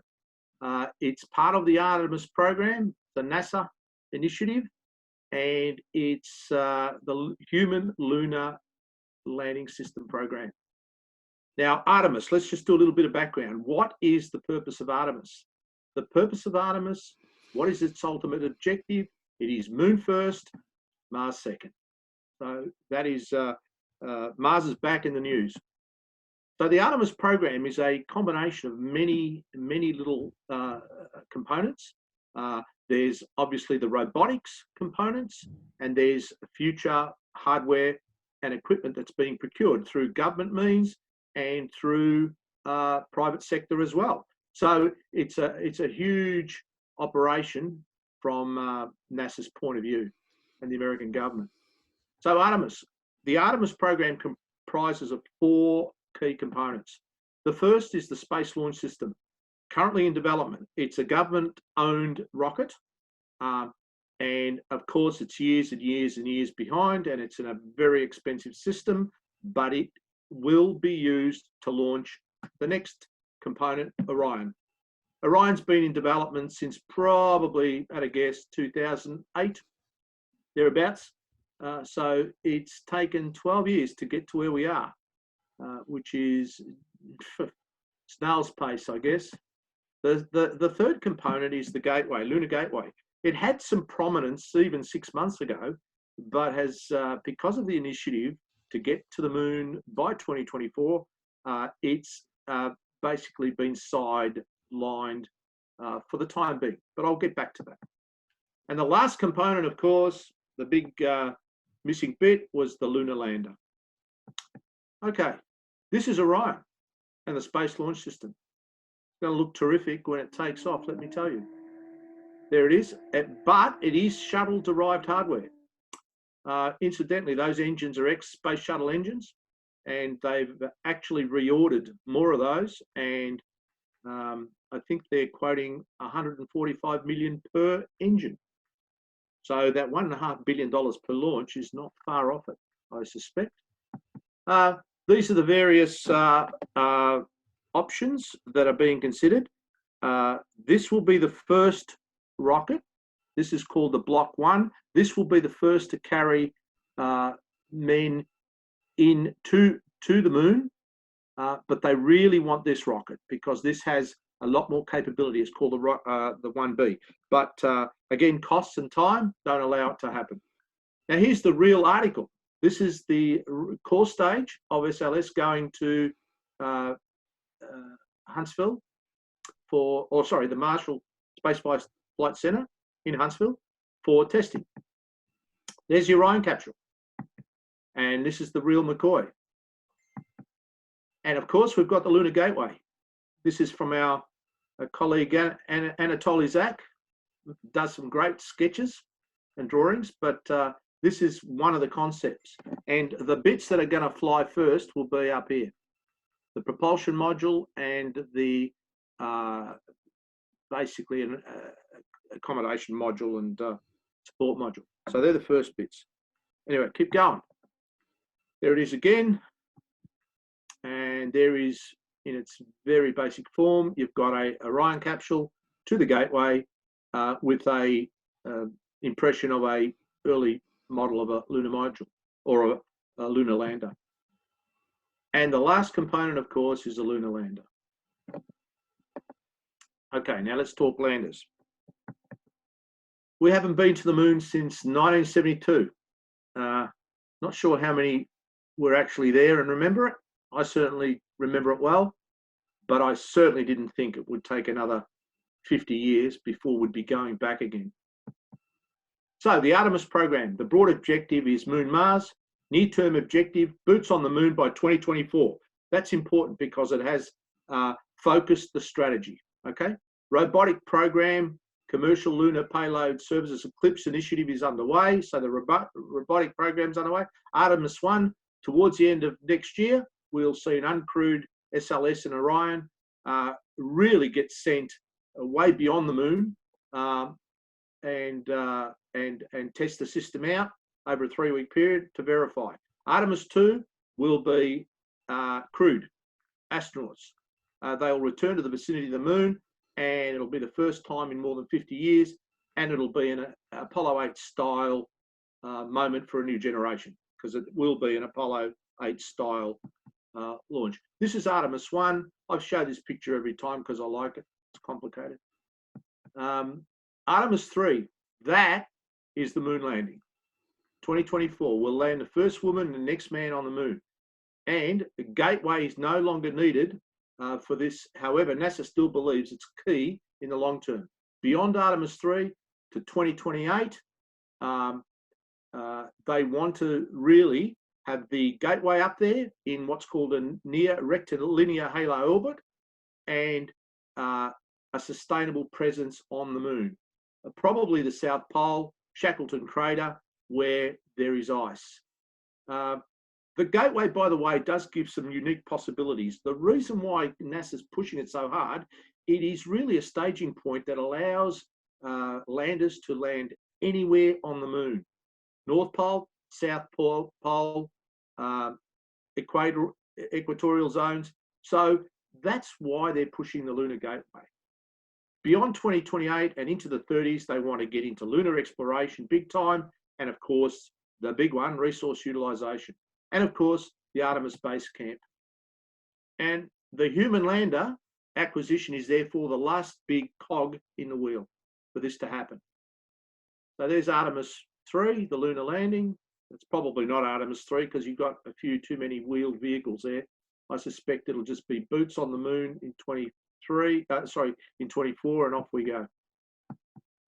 Shackleton crater, the blues, I believe, represent water. So there is water there. And this is the Artemis base in the 2030s, a sustainable, permanent base on the moon and in situ utilization.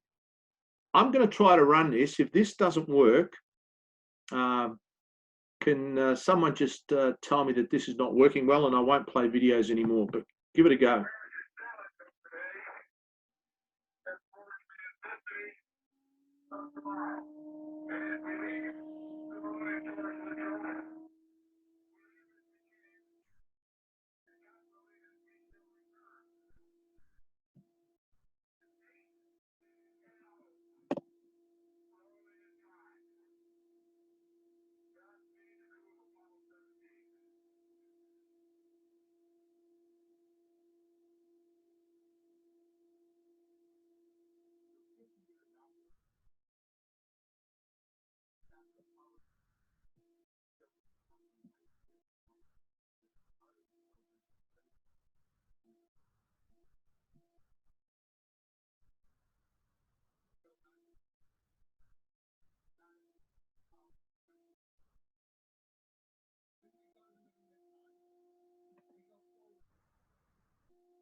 Can you turn the volume up, Angelo? No, I don't think anyone can hear it. Sorry, the volume.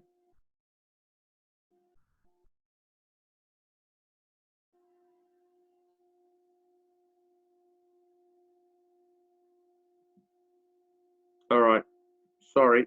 Not quite sure how I would do that.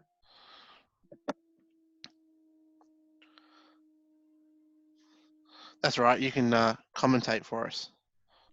All right. Did they work, by the way? Did the videos work? Or skip the videos? Could see the videos, but there was no audio. So. Okay, let me keep moving. Okay, we get to the human landing systems.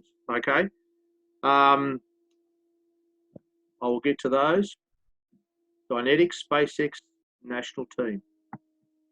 So, the human landing system has been a very quick procurement process. Reason? Mr. Trump has mandated a 2024 landing. Therefore, NASA had to really move fast. April in 2019, last year, first synopsis was issued by NASA on the human landers. And lo and behold, by the 30th of April this year, 3 awards were made under the Next Space Technologies for Exploration Partnerships, which is Next Step 2, Appendix H. You can actually find these on the NASA websites, and they are the solicitations that go out for the various components of the Artemis program. They are firm fixed price, milestone-based contracts. In total, they combine to $967 million. Now, it provides initial development funds for the HLS. That's all it does. So the next 10 months is about development. Who's got the best idea and what's the economics of it. The 3 bids are all excellent in their own right. I think they are absolutely brilliant, all 3 of them, even SpaceX, and I'll come to that in a minute. All bids are based on launching the HLS separately to the moon, where they will meet up with a crewed Orion. They will then transfer to the HLS system for a landing on the moon. So there's a lot of choreographed orbital maneuvers around the moon. But we've been there and done that, so we know we can do it. Once the lunar mission is completed, they will blast off the moon and rendezvous back with Orion and back for the trip home. moving forward, subject to funds, which is always the struggle, NASA will most likely down select from 3 to 2 or even 1. And this is a tip. I reckon SpaceX won't get it. And they are clearly the riskiest. So they probably won't get chosen. But the reason is that they will continue to develop Starship whilst the others won't. So what NASA will do is seed a bit of SpaceX, not give them the contract moving forward. So in a sense, you'll still get probably 3 landers being developed. Now, who are the landers? Who are the chosen few? There's one called the National Team, one called Dynetics, one called SpaceX. How much money did they get? SpaceX got 135 million. Dynetics got 253 million. And National Team got 579 million. Now, you shouldn't read anything into this. This has nothing to do with favourites. NASA declares that what this is about was the money that the companies requested, plus the scope of works that they were going to deliver in 10 months. So we don't get too worried about who their favourites are. They don't have any at this point. But what they're interested in is making sure all the companies are in there doing their thing. So the first one is the National Team. The NASA evaluated the technical rating as acceptable and the managerial rating is very good. $579 million they got. Who are they? Well, they're led by Blue Origin, and they've got the big guns, Northrop Grumman. And if you recall, Grumman 50 years ago were the developers of the Apollo lunar module. So I'm sure some of the blokes that worked on that are no longer there, but I'm sure they've still got the old blueprint somewhere around. And then there's Lockheed Martin and Draper, of course. Draper is big on avionics. So the first one is Blue Origin, Kent, from Kent, Washington. They're prime contractors. They program management, engineering and safety, and provide the descent stage, which is based on Blue Origin's Blue Moon lander using their BE-7 engines. I'll come back to them. Lockheed Martin, they are going to provide the crewed flight operations and provide a ascent stage based on the Orion spacecraft. So they've got a little bit of a head start on that too. Northrop Grumman are going to provide a transfer stage and refueling technology based on the Cygnus cargo spacecraft. Again, leveraging from the technology we have.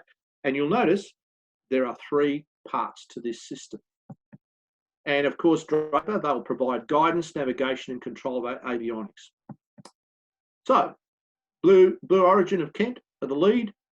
They're developing the Integrated Lander Vehicle, the ILV, a 3-stage lander, to be launched on its Blue Origin's New Glenn rocket or the ULA Vulcan. The descent stage is a cryogenic liquid hydrogen and oxygen. That's going to be fun and games using those particular fuels on the moon, but everyone's pretty confident with it. So this is what it looks like. The first thing that'll happen, this is the Northrop Grumman transfer stage, and it's about to dock with the descent stage. And Lockheed Martin are providing the top bit, ascent, and Blue Origin providing the bottom bit. We've got the most likely launcher will be the New Glenn. It's going to have first flight next year. So we look forward to that if it happens. But it can also launch on the ULA Vulcan. Now, the Vulcan is in production now, but again, it's probably next year, and it may be just a tad behind where the New Glenn is at the moment. Now, this is the Blue Origin's Blue Moon lander. You'll see it was basically a transport vehicle for experiments for NASA, but the human landing system will probably have 2 engines on it and will be much bigger. So that's where the human lander will come from. And by the way, that lander has been in development now for some years. So it's not just popped out of the woodwork. And the same with the Blue Origin BE-7 engines. They've been under development now for 3 years or more. And they are a pretty gutsy rocket engine. And hopefully they will work really well on that particular descent stage. And that's the descent stage, Blue Origin's descent stage. First thing that'll happen is they'll launch that, and then the Northrop Grumman transfer stage will also launch. Now, I'm not quite sure if they're on separate rocket launches or together. I suspect they're separate, and they join up at the moon and dock. Then they will go on. They will be form a stack, and then, of course, the third component, which is the ascent stage, comes in and docks with the stack, and then the whole stack is taken from the halo orbit that Orion was at, and takes it to the moon. And just before landing, the transfer stage undocks and the lander heads for the moon. And eventually it lands on the moon. And chances are, a bit like the SpaceX Falcon rockets, the navigation systems are really quite advanced now, and they should be able to land in relatively precise areas, which means they can land in the proximity of lunar bases. You'll see a blue moon lander there in the background.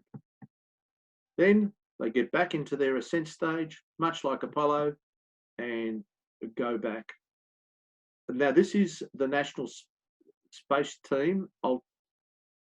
Ashley, are you okay for me to play this video? I'll give it a go.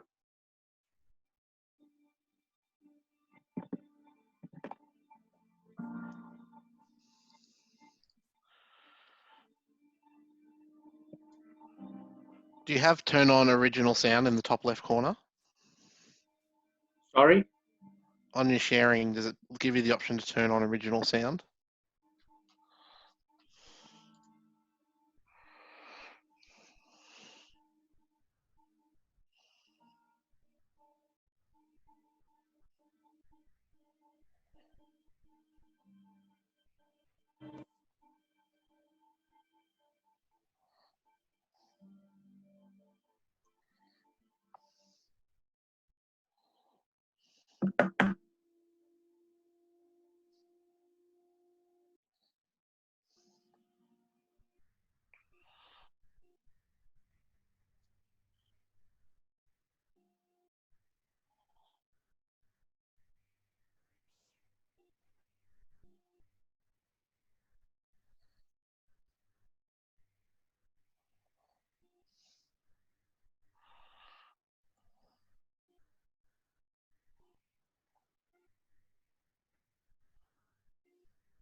Okay.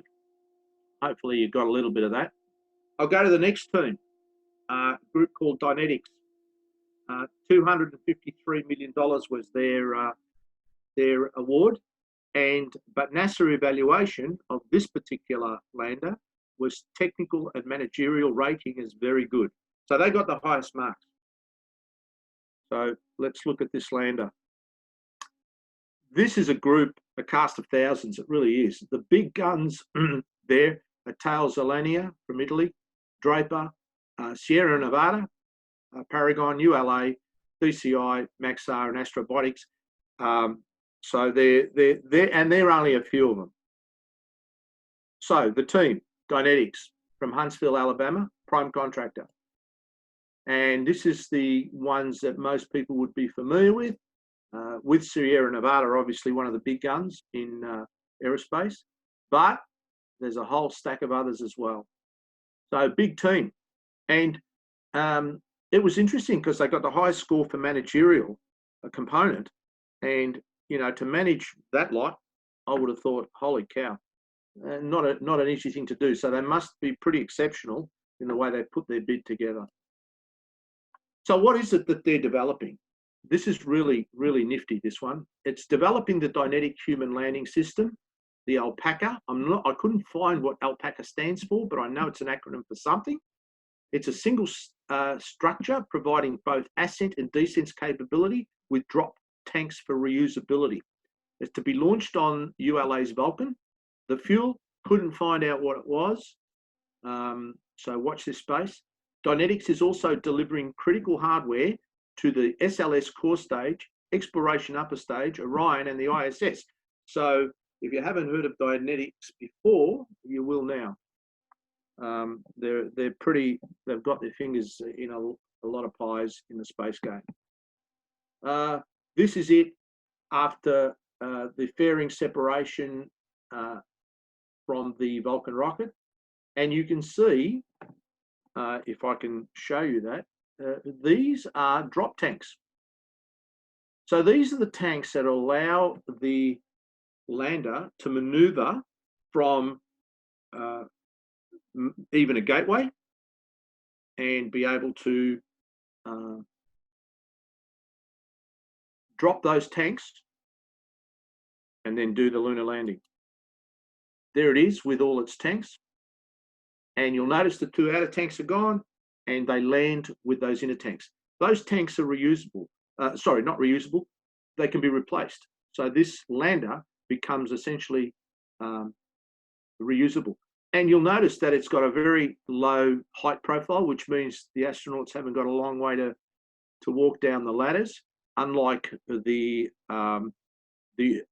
national team. If you looked at the ladder there, that was very, very long. Be a scary thing coming down that ladder. So this, there it is with all the tanks docking with the Orion capsule. I thought this was a terrific idea. Really, the simplicity is really quite amazing. I will play this quickly. Hopefully it works. You will see the separation.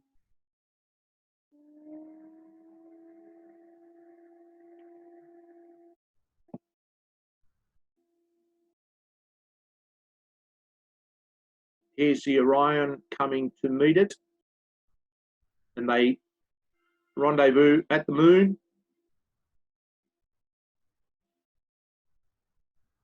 Then they transfer to their assigned orbit.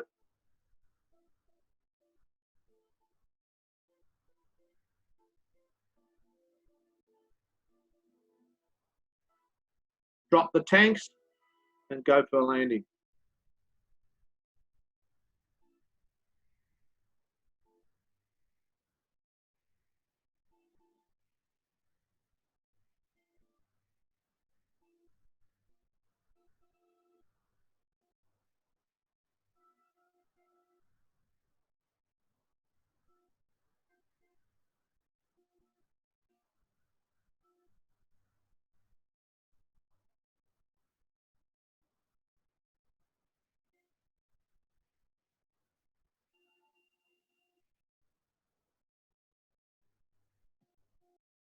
So that's Dynetics. The last and the big surprise was SpaceX. There were 5 bidders, incidentally. 3 got the Guernsey, other 2 didn't. 135 million. Technical and managerial rating, very good, but high risk, but high reward option. Clearly, Elon Musk's time has had a bearing on the rating. If you read some of the reports, it'll tell you that the NASA assessors were worried about, Elon saying we'll do it by next year, and it takes, 5 years later, he finishes the Crew Dragon. So, that obviously hasn't helped the assessment. But the important thing with SpaceX is it's high risk but high reward. So this was the big surprise. The developing the lunar optimized, i.e. no flaps or heat shields or Starship. It's a fully integrated single stage lander to be launched on SpaceX's super heavy rocket. It's reusable through in-flight refueling. There's a technology that still hasn't been demonstrated properly in space, but will be. And SpaceX have had previous funds to do that. The fuel is liquid oxygen and methane. SpaceX is also delivering cargo and shortly crew to ISS and cargo. They won an award recently, cargo to the Lunar Gateway with Dragon XL, extra large. This is the old and this is the new. So amazing if it really happens. This exceeds NASA's specifications for how much you need to land on the moon by a long way, but it's the riskiest. Very doubtful they can actually do it by 2024, but let's see what happens. And this is what it looks like. Starship, it is huge. All right, moving on to, oh, sorry, there is one thing I did forget to mention, but if you have a look up here, one of the big issues with the old Starship was that it would basically dig a hole at the bottom of the landing site, which meant it would tip over. It couldn't be landed. So what have SpaceX done? They provided side thrusters, and that's a pretty cool innovation. I think they're going to be Raptor engines, so that's pretty cool. And here's Dragon XL in case you wondered what that looks like, and that'll be supplying Gateway. Let's have a look at this one.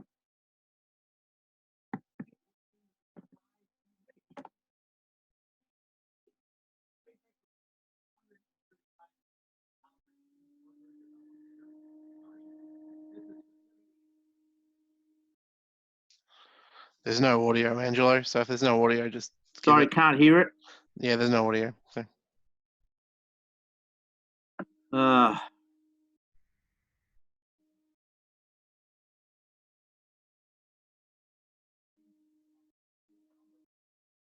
Just enjoy the video.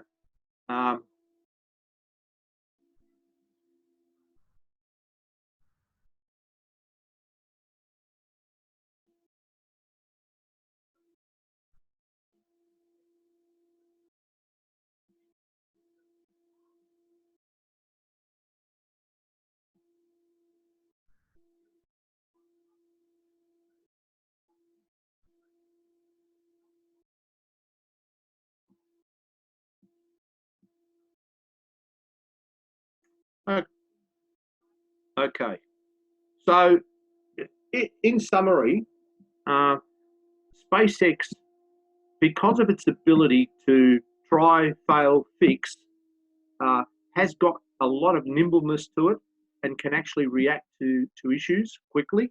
And as that video, and you probably didn't hear it well, was saying that Bridenstine gave a lot of points to SpaceX for that particular mode of operation. So that's pretty cool.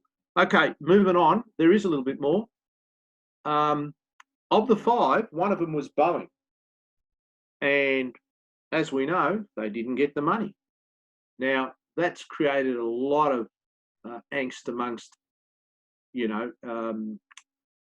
lobbyists and government and Boeing, but basically they were rejected. So there you have it. Boeing are no longer the favourites that would always get the work. The other problem I've got, I still get concerned by this. This is an Apollo 15 picture, and I know Peter Elwood put it up on Facebook not so long ago, but the worry I have is this. So I hope they know what they're going to do on that. That's just one issue. The other one is a guy named Doug Lavaro. Now he's an associate administrator of NASA, Human Exploration and Operations Mission Directorate. Well, he's the ex-associate. Basically, he served for less than 7 months before resigning. Now, he was a prime mover, I got to tell you. But 9 days before DM2, he was basically, resigned. Apparently because he broke a procurement rule, which is don't divulge information prior to the official announcement during NASA's procurement of this human landing system. Apparently in an email he wrote to the NASA brass, and he said, "It's certainly not easy, nor for the faint heart, and risk-taking is part of the job description. He also added a risk earlier in the year because I judged it necessary to fulfill our mission. Now, over the balance of time, it's clear that I made a mistake in that choice for which I alone must bear the consequences. So despite rumours, it had nothing to do with the commercial crew that's going up in the next few days. It really had to do with him trying to fast track Artemis because they do have a schedule of 2024, which is probably doubtful, but at least they're having a go. Lavaro and NASA declined to discuss any of this, of course, and he departed immediately. So that's really the end. On to Mars. Thank you.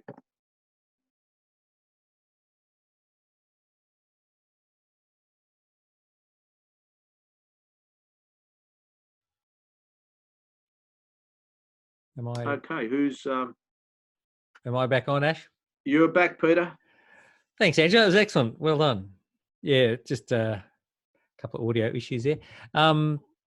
Thanks, everyone. We've pretty much come down, well, 3 minutes over our time, but we do have a couple more questions that have been asked. So I might...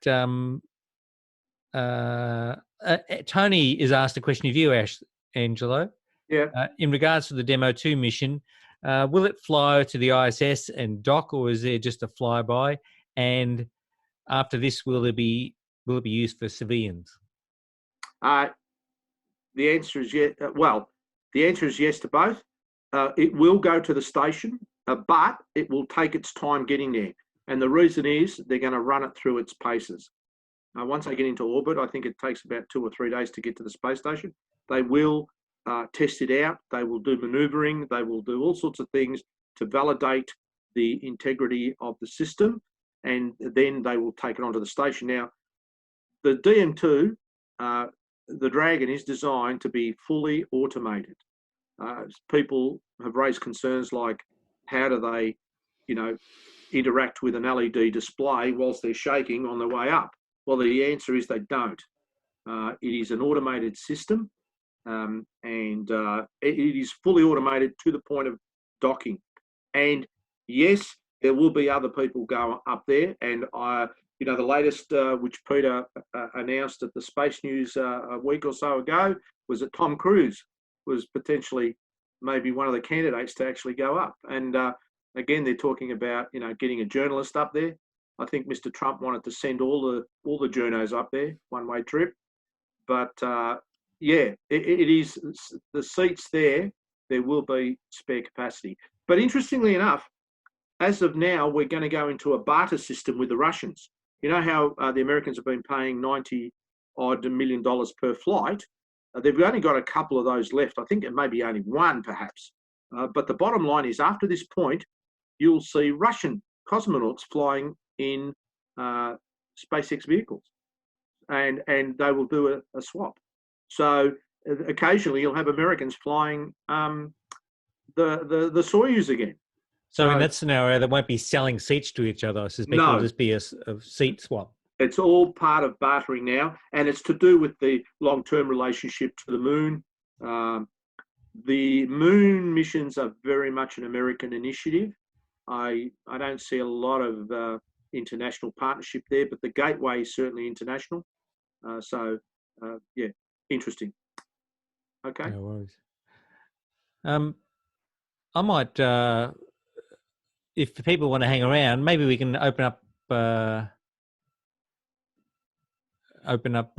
Igor is saying Borisenko would fly on the Crew Dragon. I don't know when. Do you know when, Igor? Maybe Ash, you want to open up all the microphones and maybe we can have a chat. Yeah, sure. And people can just unmute themselves if they want to talk.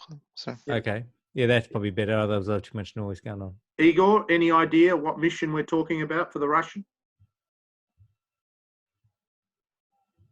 He's on his tropical island paradise. He's lost in some tropical. No, I can talk.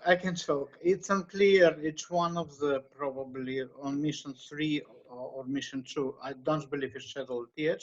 I only know that he got training in Houston, and he is training specifically for the spacecraft. So Okay. there are gossips, there are not definitive schedule, and who knows, because until all country would be clear of this pandemic, we probably could only guess. No, well, that will be good. And I just saw recently a nice picture that Toyota and JAXA were combining to build a pressurized rover, moon buggy. So it's not new. It was announced probably a couple of years ago. Is it? Yeah. I saw a design the other day, Igor, which looked a little different to the one that I saw. Yeah. Maybe they. So maybe they're serious. I think Graham Knight gets the award for the most relaxed participant tonight. Congratulations, Graham. Pass the pizza and beer. Love it. Okay, there's a question from Jan to Andrea. We've put her Twitter handle up, so maybe you can. I don't think she's on any longer. So, she is. I am still around. Yeah, sorry, I was working at the same time, so I muted myself and turned off the video. But yeah. Well, don't push the wrong button when they're trying to birth the Japanese module. We'll have an international. The crew have it in visual now, so you know. Oh wow! Ivan and Chris have that. So the question was from Jan, Andrea. Do you ever do any other jobs in the control room, i.e., PACOM, or is your sole role purely Capcom? Yeah. So Eurocom is the prime role. Eurocom. Yeah, no, I mean, PACOM, no, you can't just switch between flight control positions. Like you have to certify individually, and certification for each position takes like more than a year. So you can't change roles. So I'm certified as Eurocom and as ESA biomedical engineer and as payload for certain ones. So it's kind of rare to have three, but I've got three for various reasons. But primarily I do Eurocom, and I wouldn't be able to switch from that without extensive cross-training. So everybody has their specific roles and sticks to those. So just on that, would you be eligible for an exchange to go work at Houston Mission Control, or is it totally different? We tried that, but it's yeah, no, you still have to fully recertify. So it'd be like a year almost of well, maybe not a year, but it'd be a lot of cross certification. So you can't really just do an exchange program, unfortunately. I did suggest that idea. That would have been cool. Plus you'd have to convert from millimeters to inches, so that could be a disaster.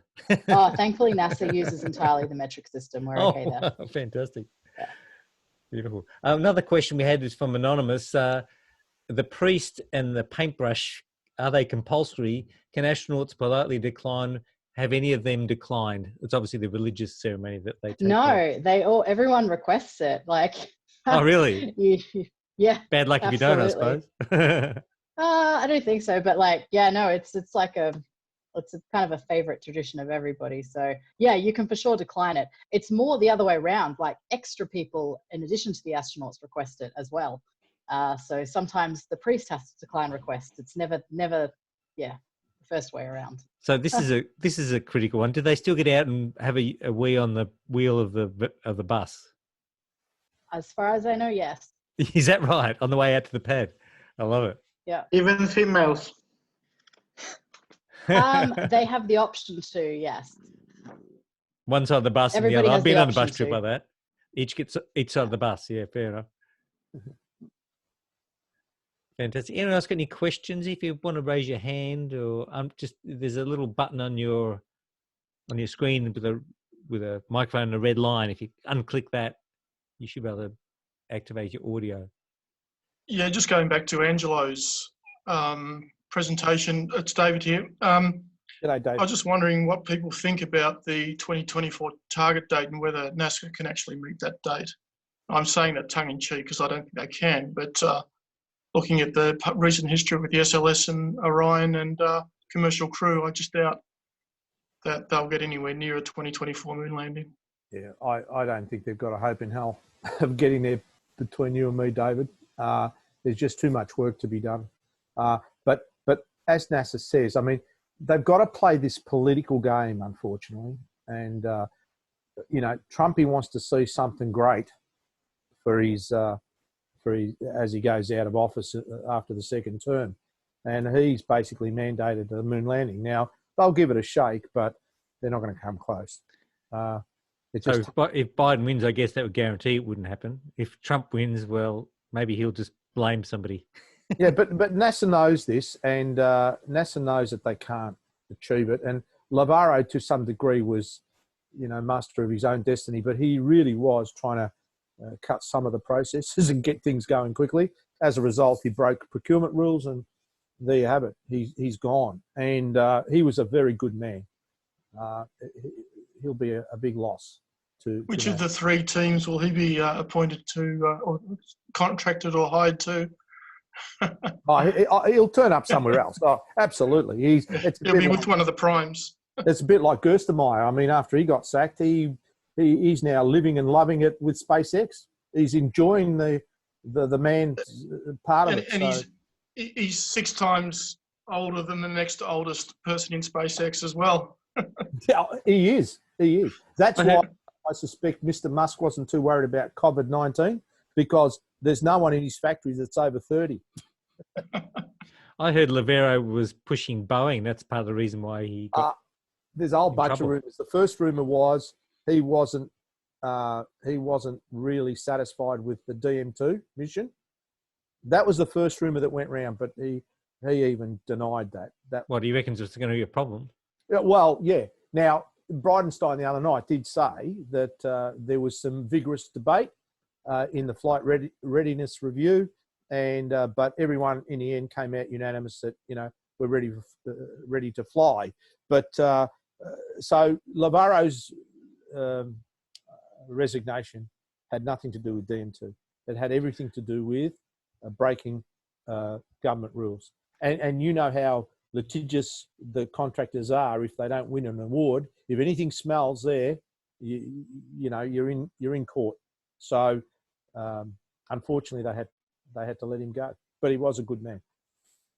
Just on the Demo-2, I think the weather's looking a bit suspect at this stage. I think they're talking about 60% chance of violating the weather. So don't get too much champagne for Thursday, because it might.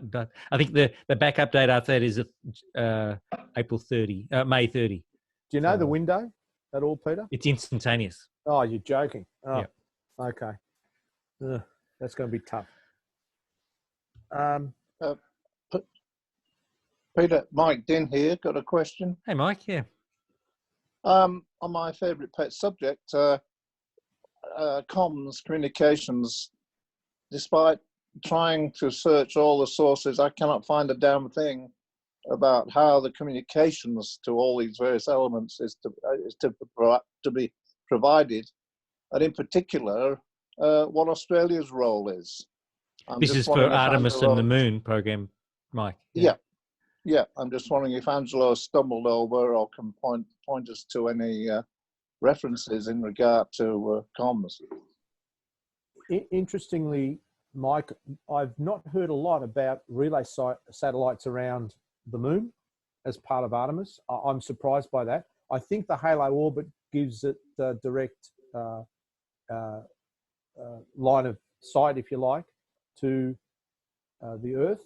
This is the gateway. The gateway. But whether that's going to be used as a relay, I mean, if you're landing on the other side of the moon and you're not seeing the gateway, how do you communicate? And Mike's absolutely right. And I've not seen a lot about it at all.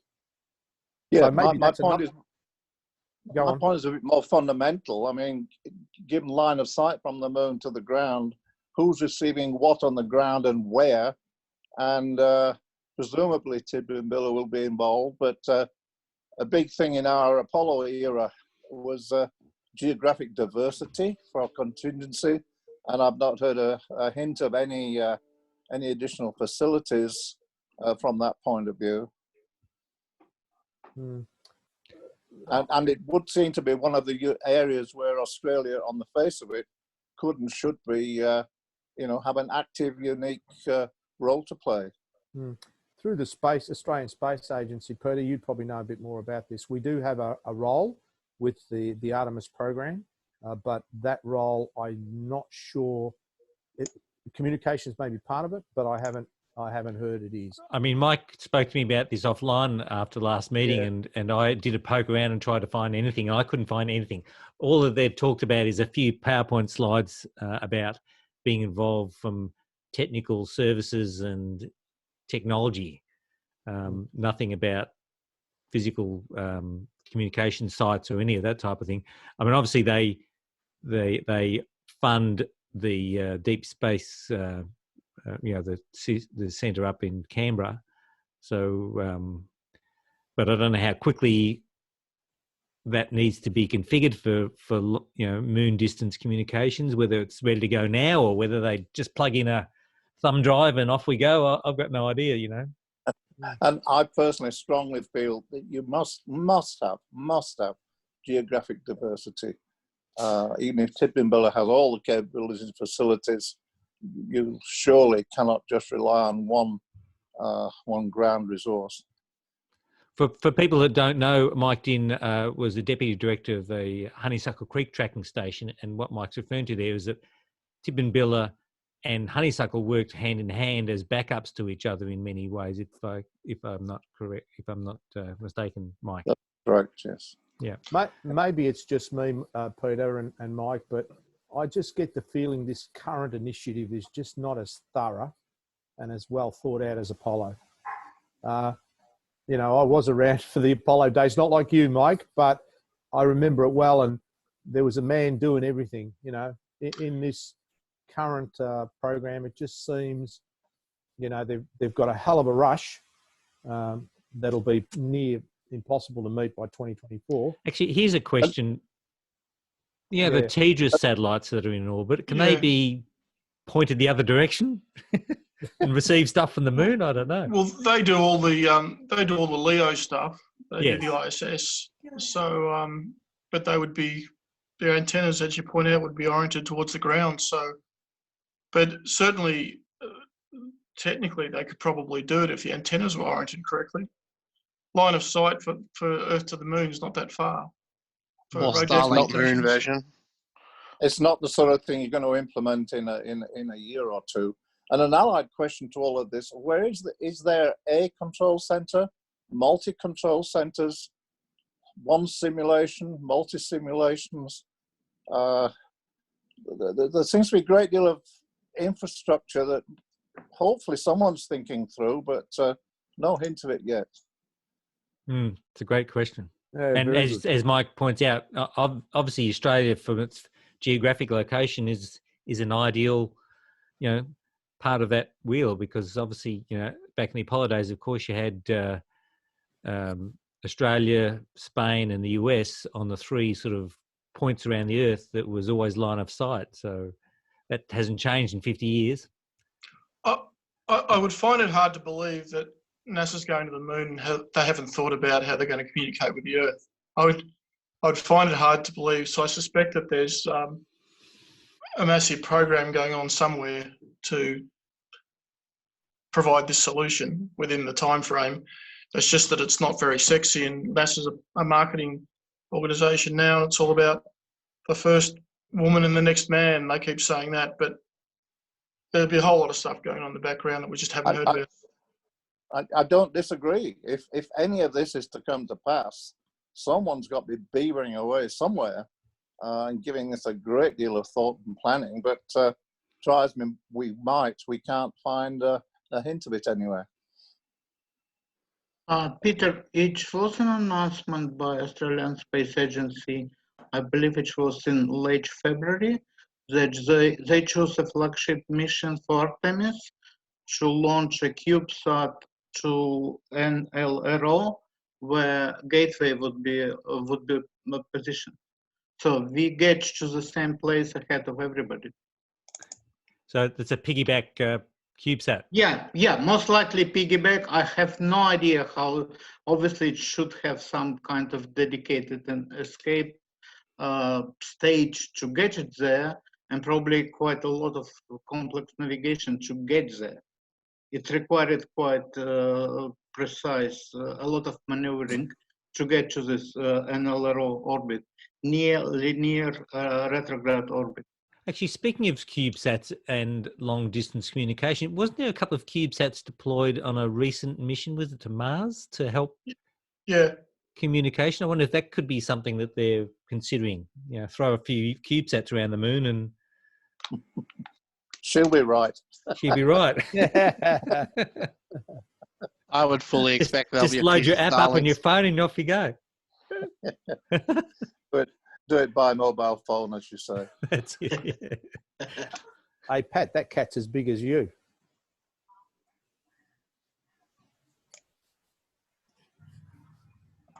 No, Pat and the cat. Yes, she can hear you now. This is you. Say again, Pat. Sorry you dropped out. So has anyone joined us for the first time tonight? Oh, welcome. How have you found it so far? You can unmute yourself if you like and introduce yourself if you'd like to.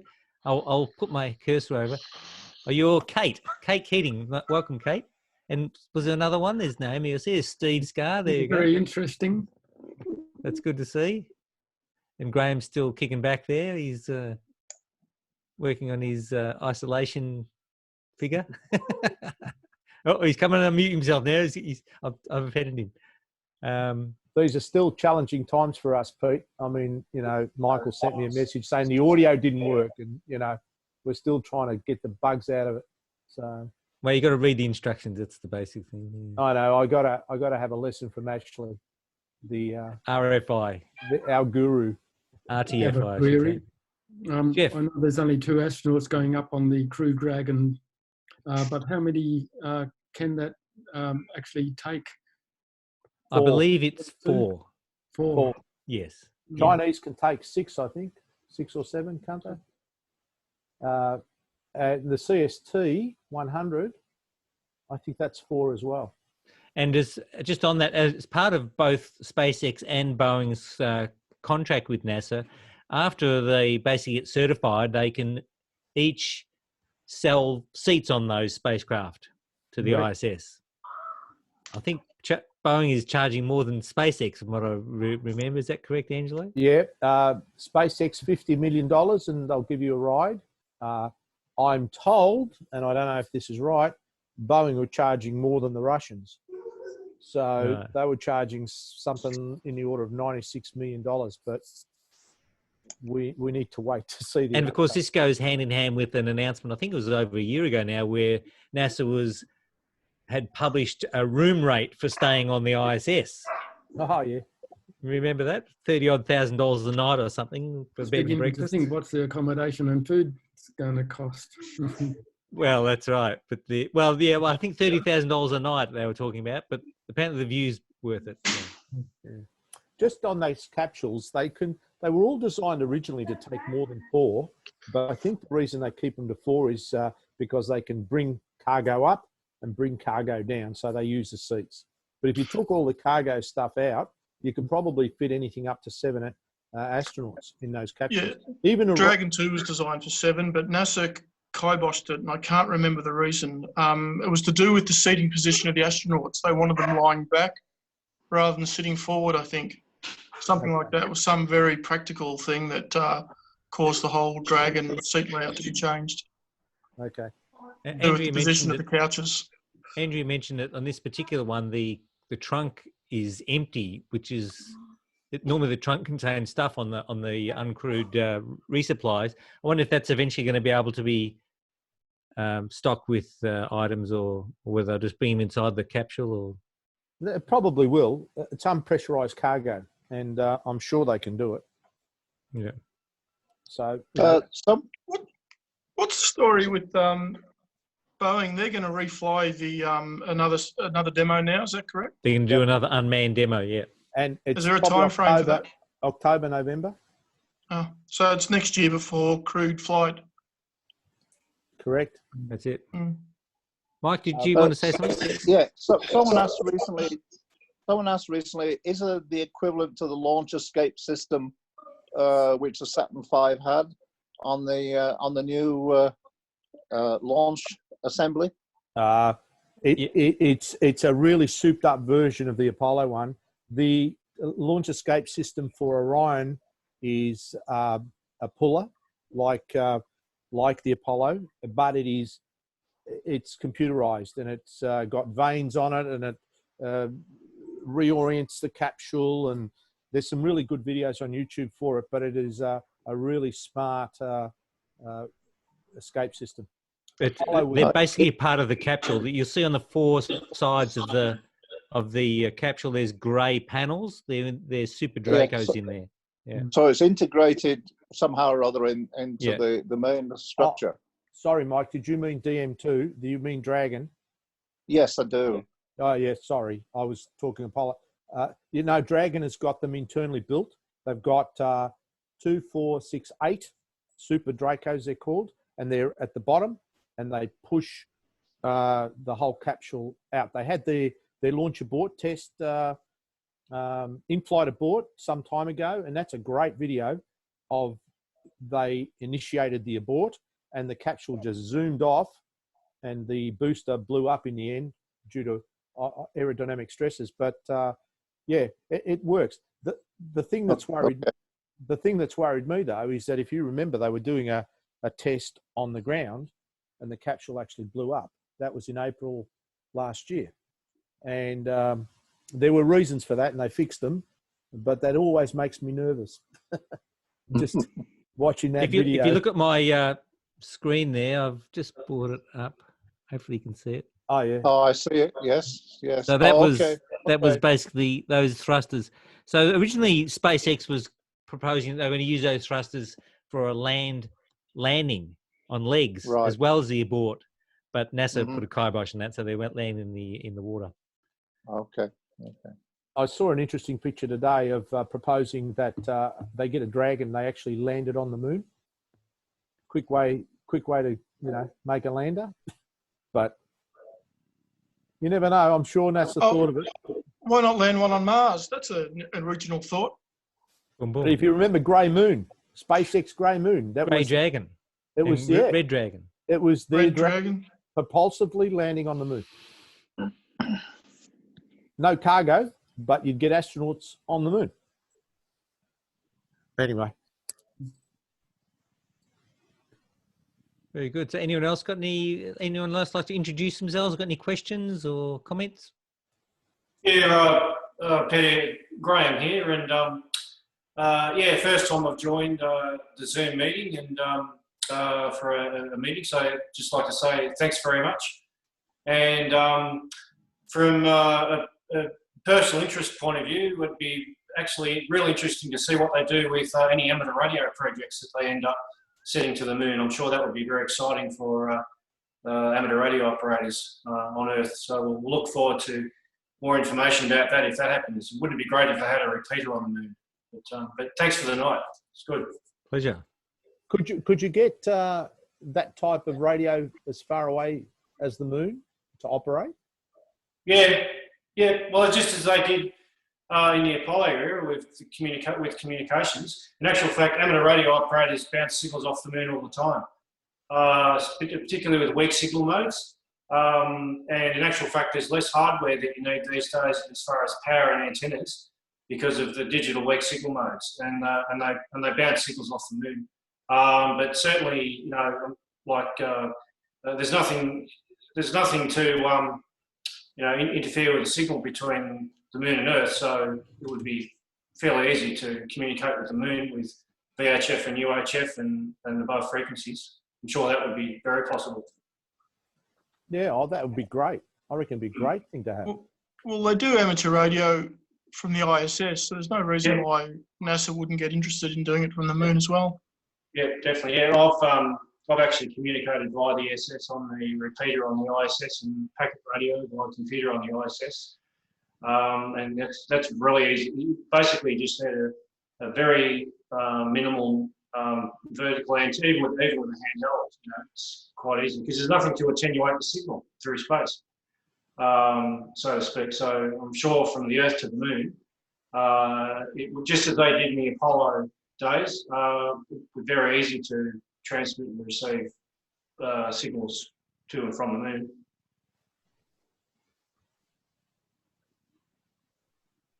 Yeah, sounds good. By the way, Mike just sent me a note that said the Dragon actually has the capacity of 7 seats, but NASA, you know, as you said, Dave, put a stop to it. It's 4 seats on Crew Dragon. Yeah, it was something to do with the orientation of the couches, if I Yeah. remember rightly, that killed it. Yeah. I thought it was that they didn't like having the screens moved. So when you look at the original Dragon prototype, they had the screens that the astronauts pulled towards them to interact with for the seats. I thought that was the killer, was they didn't want to have a moving 100-kilogram mass. It doesn't weigh anything. It's weightless. Not under G load, it's not. No. So Pete, when's the next opportunity for launch? If Thursday's off or Friday The morning? 30th. 30th. That's Saturday. Sunday our time. Yep. So, Pete, I think you should run a book on whether they get off the ground or not. Yeah, well, I mean, Florida's crazy. I mean, it'll be pouring rain, and 30 minutes later, there'll be blue sky sunshine, and they can launch. It's a crazy place. So, you know. It sounds like Melbourne. Yeah, exactly. Yeah, for sure. Yeah. Yeah. Yeah, so this next meeting with our guest speaker should be quite good. So make sure you keep your eye on your feeds for that. Should be a bit of fun. This one was pretty damn good, Pete. I thought so too. Thank you for that. Appreciate that. Yeah, Andrea's not sure if she's still here now, but she's fantastic. And I've met her a couple of times in person, and she's always been very responsive when I've asked questions or asked her to do something. So I really appreciate that. She's It's good to see we had 3 Boyds on the call tonight too. Yeah, well, you wouldn't expect anything else but that from Peter. Thanks, so Uncle Trevor. Is there blood relations or what? I wish. You wish. Who's the one with all the money? That's the important thing. Very good. It's been a good evening. Oh, thank you. Appreciate that. Once again, this will be up on our YouTube channel, Space SAA TV. Just if you can't find, just go to the Space Association website, space.asn.au, and it'll be linked off from there, so you can take a look at that and share it with other people. Watch back and check it for legal legal reasons if you need to. Yeah, well, it fell into my dinner time. That's why I was having dinner earlier. Oh, right. Was that you? Okay. It looked good, actually. Yeah, it was tasty. Something that I could not knock back. So I'm thinking, okay, well, I have to combine the two. Right. But yeah, no, look, I'm hoping these virtual meetings keep going even after COVID. Well, that's actually the plan, Julian. Where are you, Julian? I'm in WA. Oh, brilliant. Okay. Yeah. So what we're planning to do is to get, when we return to our physical meetings, we'll have Zoom or something similar running at the same time and live streaming it, and allow people to watch and interact and even present from other locations like we've done tonight. So that'll be a really this is great. Really good. So so appreciate that. And once again, Julie, so we do expect there to be some significant dramas at the site when we try to do that, due to there's no NBN or anything at the venue. So yeah, we're moving to Ashley's garage to do it from now on. hope the palmies are good. I'm sure Starlink will be up by then. Oh, there you go. There we I'll go. definitely be on Starlink when it comes out. And that's an idea. We can have progressive dinners to every member and have the meeting at their house over the next. We'll have a roster. And Shane, Peter, I don't think half the people on the call would know what a progressive dinner is, because I guess so. That's a bit 80s, 90s. All right. Is it bring your own fondue? Or is that going too far back? Yeah. Now, Shane, you've got to stop rowing during meetings. You got me distracted, and I was actually counting the rows. So at least you've dressed up. You've dressed for this part of it. Thank goodness. Oh yeah, you know, I'm watching him rowing on. Preparing for Moscow. As an update, it appears that they are including rowing in the program. So that's a really good thing. Still have to negotiate costs and tests and things like that. So what's this for, Shane? This is for the Sirius 8-month mission in Moscow, which has been delayed till November start. You might want to explain it to everybody. That probably not everyone knows what. Okay, so this is an 8-month isolation mission in Moscow with an international crew simulating a deep space mission and landing on a heavenly body, for instance, an asteroid out there, or Moon or Mars, and the crew has to do a whole bunch of experiments just the same way that you would if you're on the space station. And as part of that, there's a whole bunch of experiments that are going on with researchers from all over the world, and one part of that is the exercise program. And I submitted a proposal to include rowing in space, and they have 6 different batches of 1 month of exercise that will be cycled through each of the participants, and everyone gets to do everything. Now, nothing's official yet, but that's one of the 6 kinds of exercises. I probably can't release what the others are at the moment, except I might suggest that there's certainly an American exercise machine of sorts and a Russian exercise machine of sorts. So it'll be a bit of one competing against the other. I don't want to burst your bubble, Shane, but I don't think it'll help in propulsion, given the physics of rowing and space flight. But give it a go. It's all good. But as Andrea was suggesting, bone density is very important. And one of the advantages of rowing is that it's cardio exercise and it's also resistive as well. And that's one of the things that we'll be looking at, see how that compares to something which is more of a general weights machine, which you don't necessarily go full out at for continual resistance. So that'll be a good thing to look at.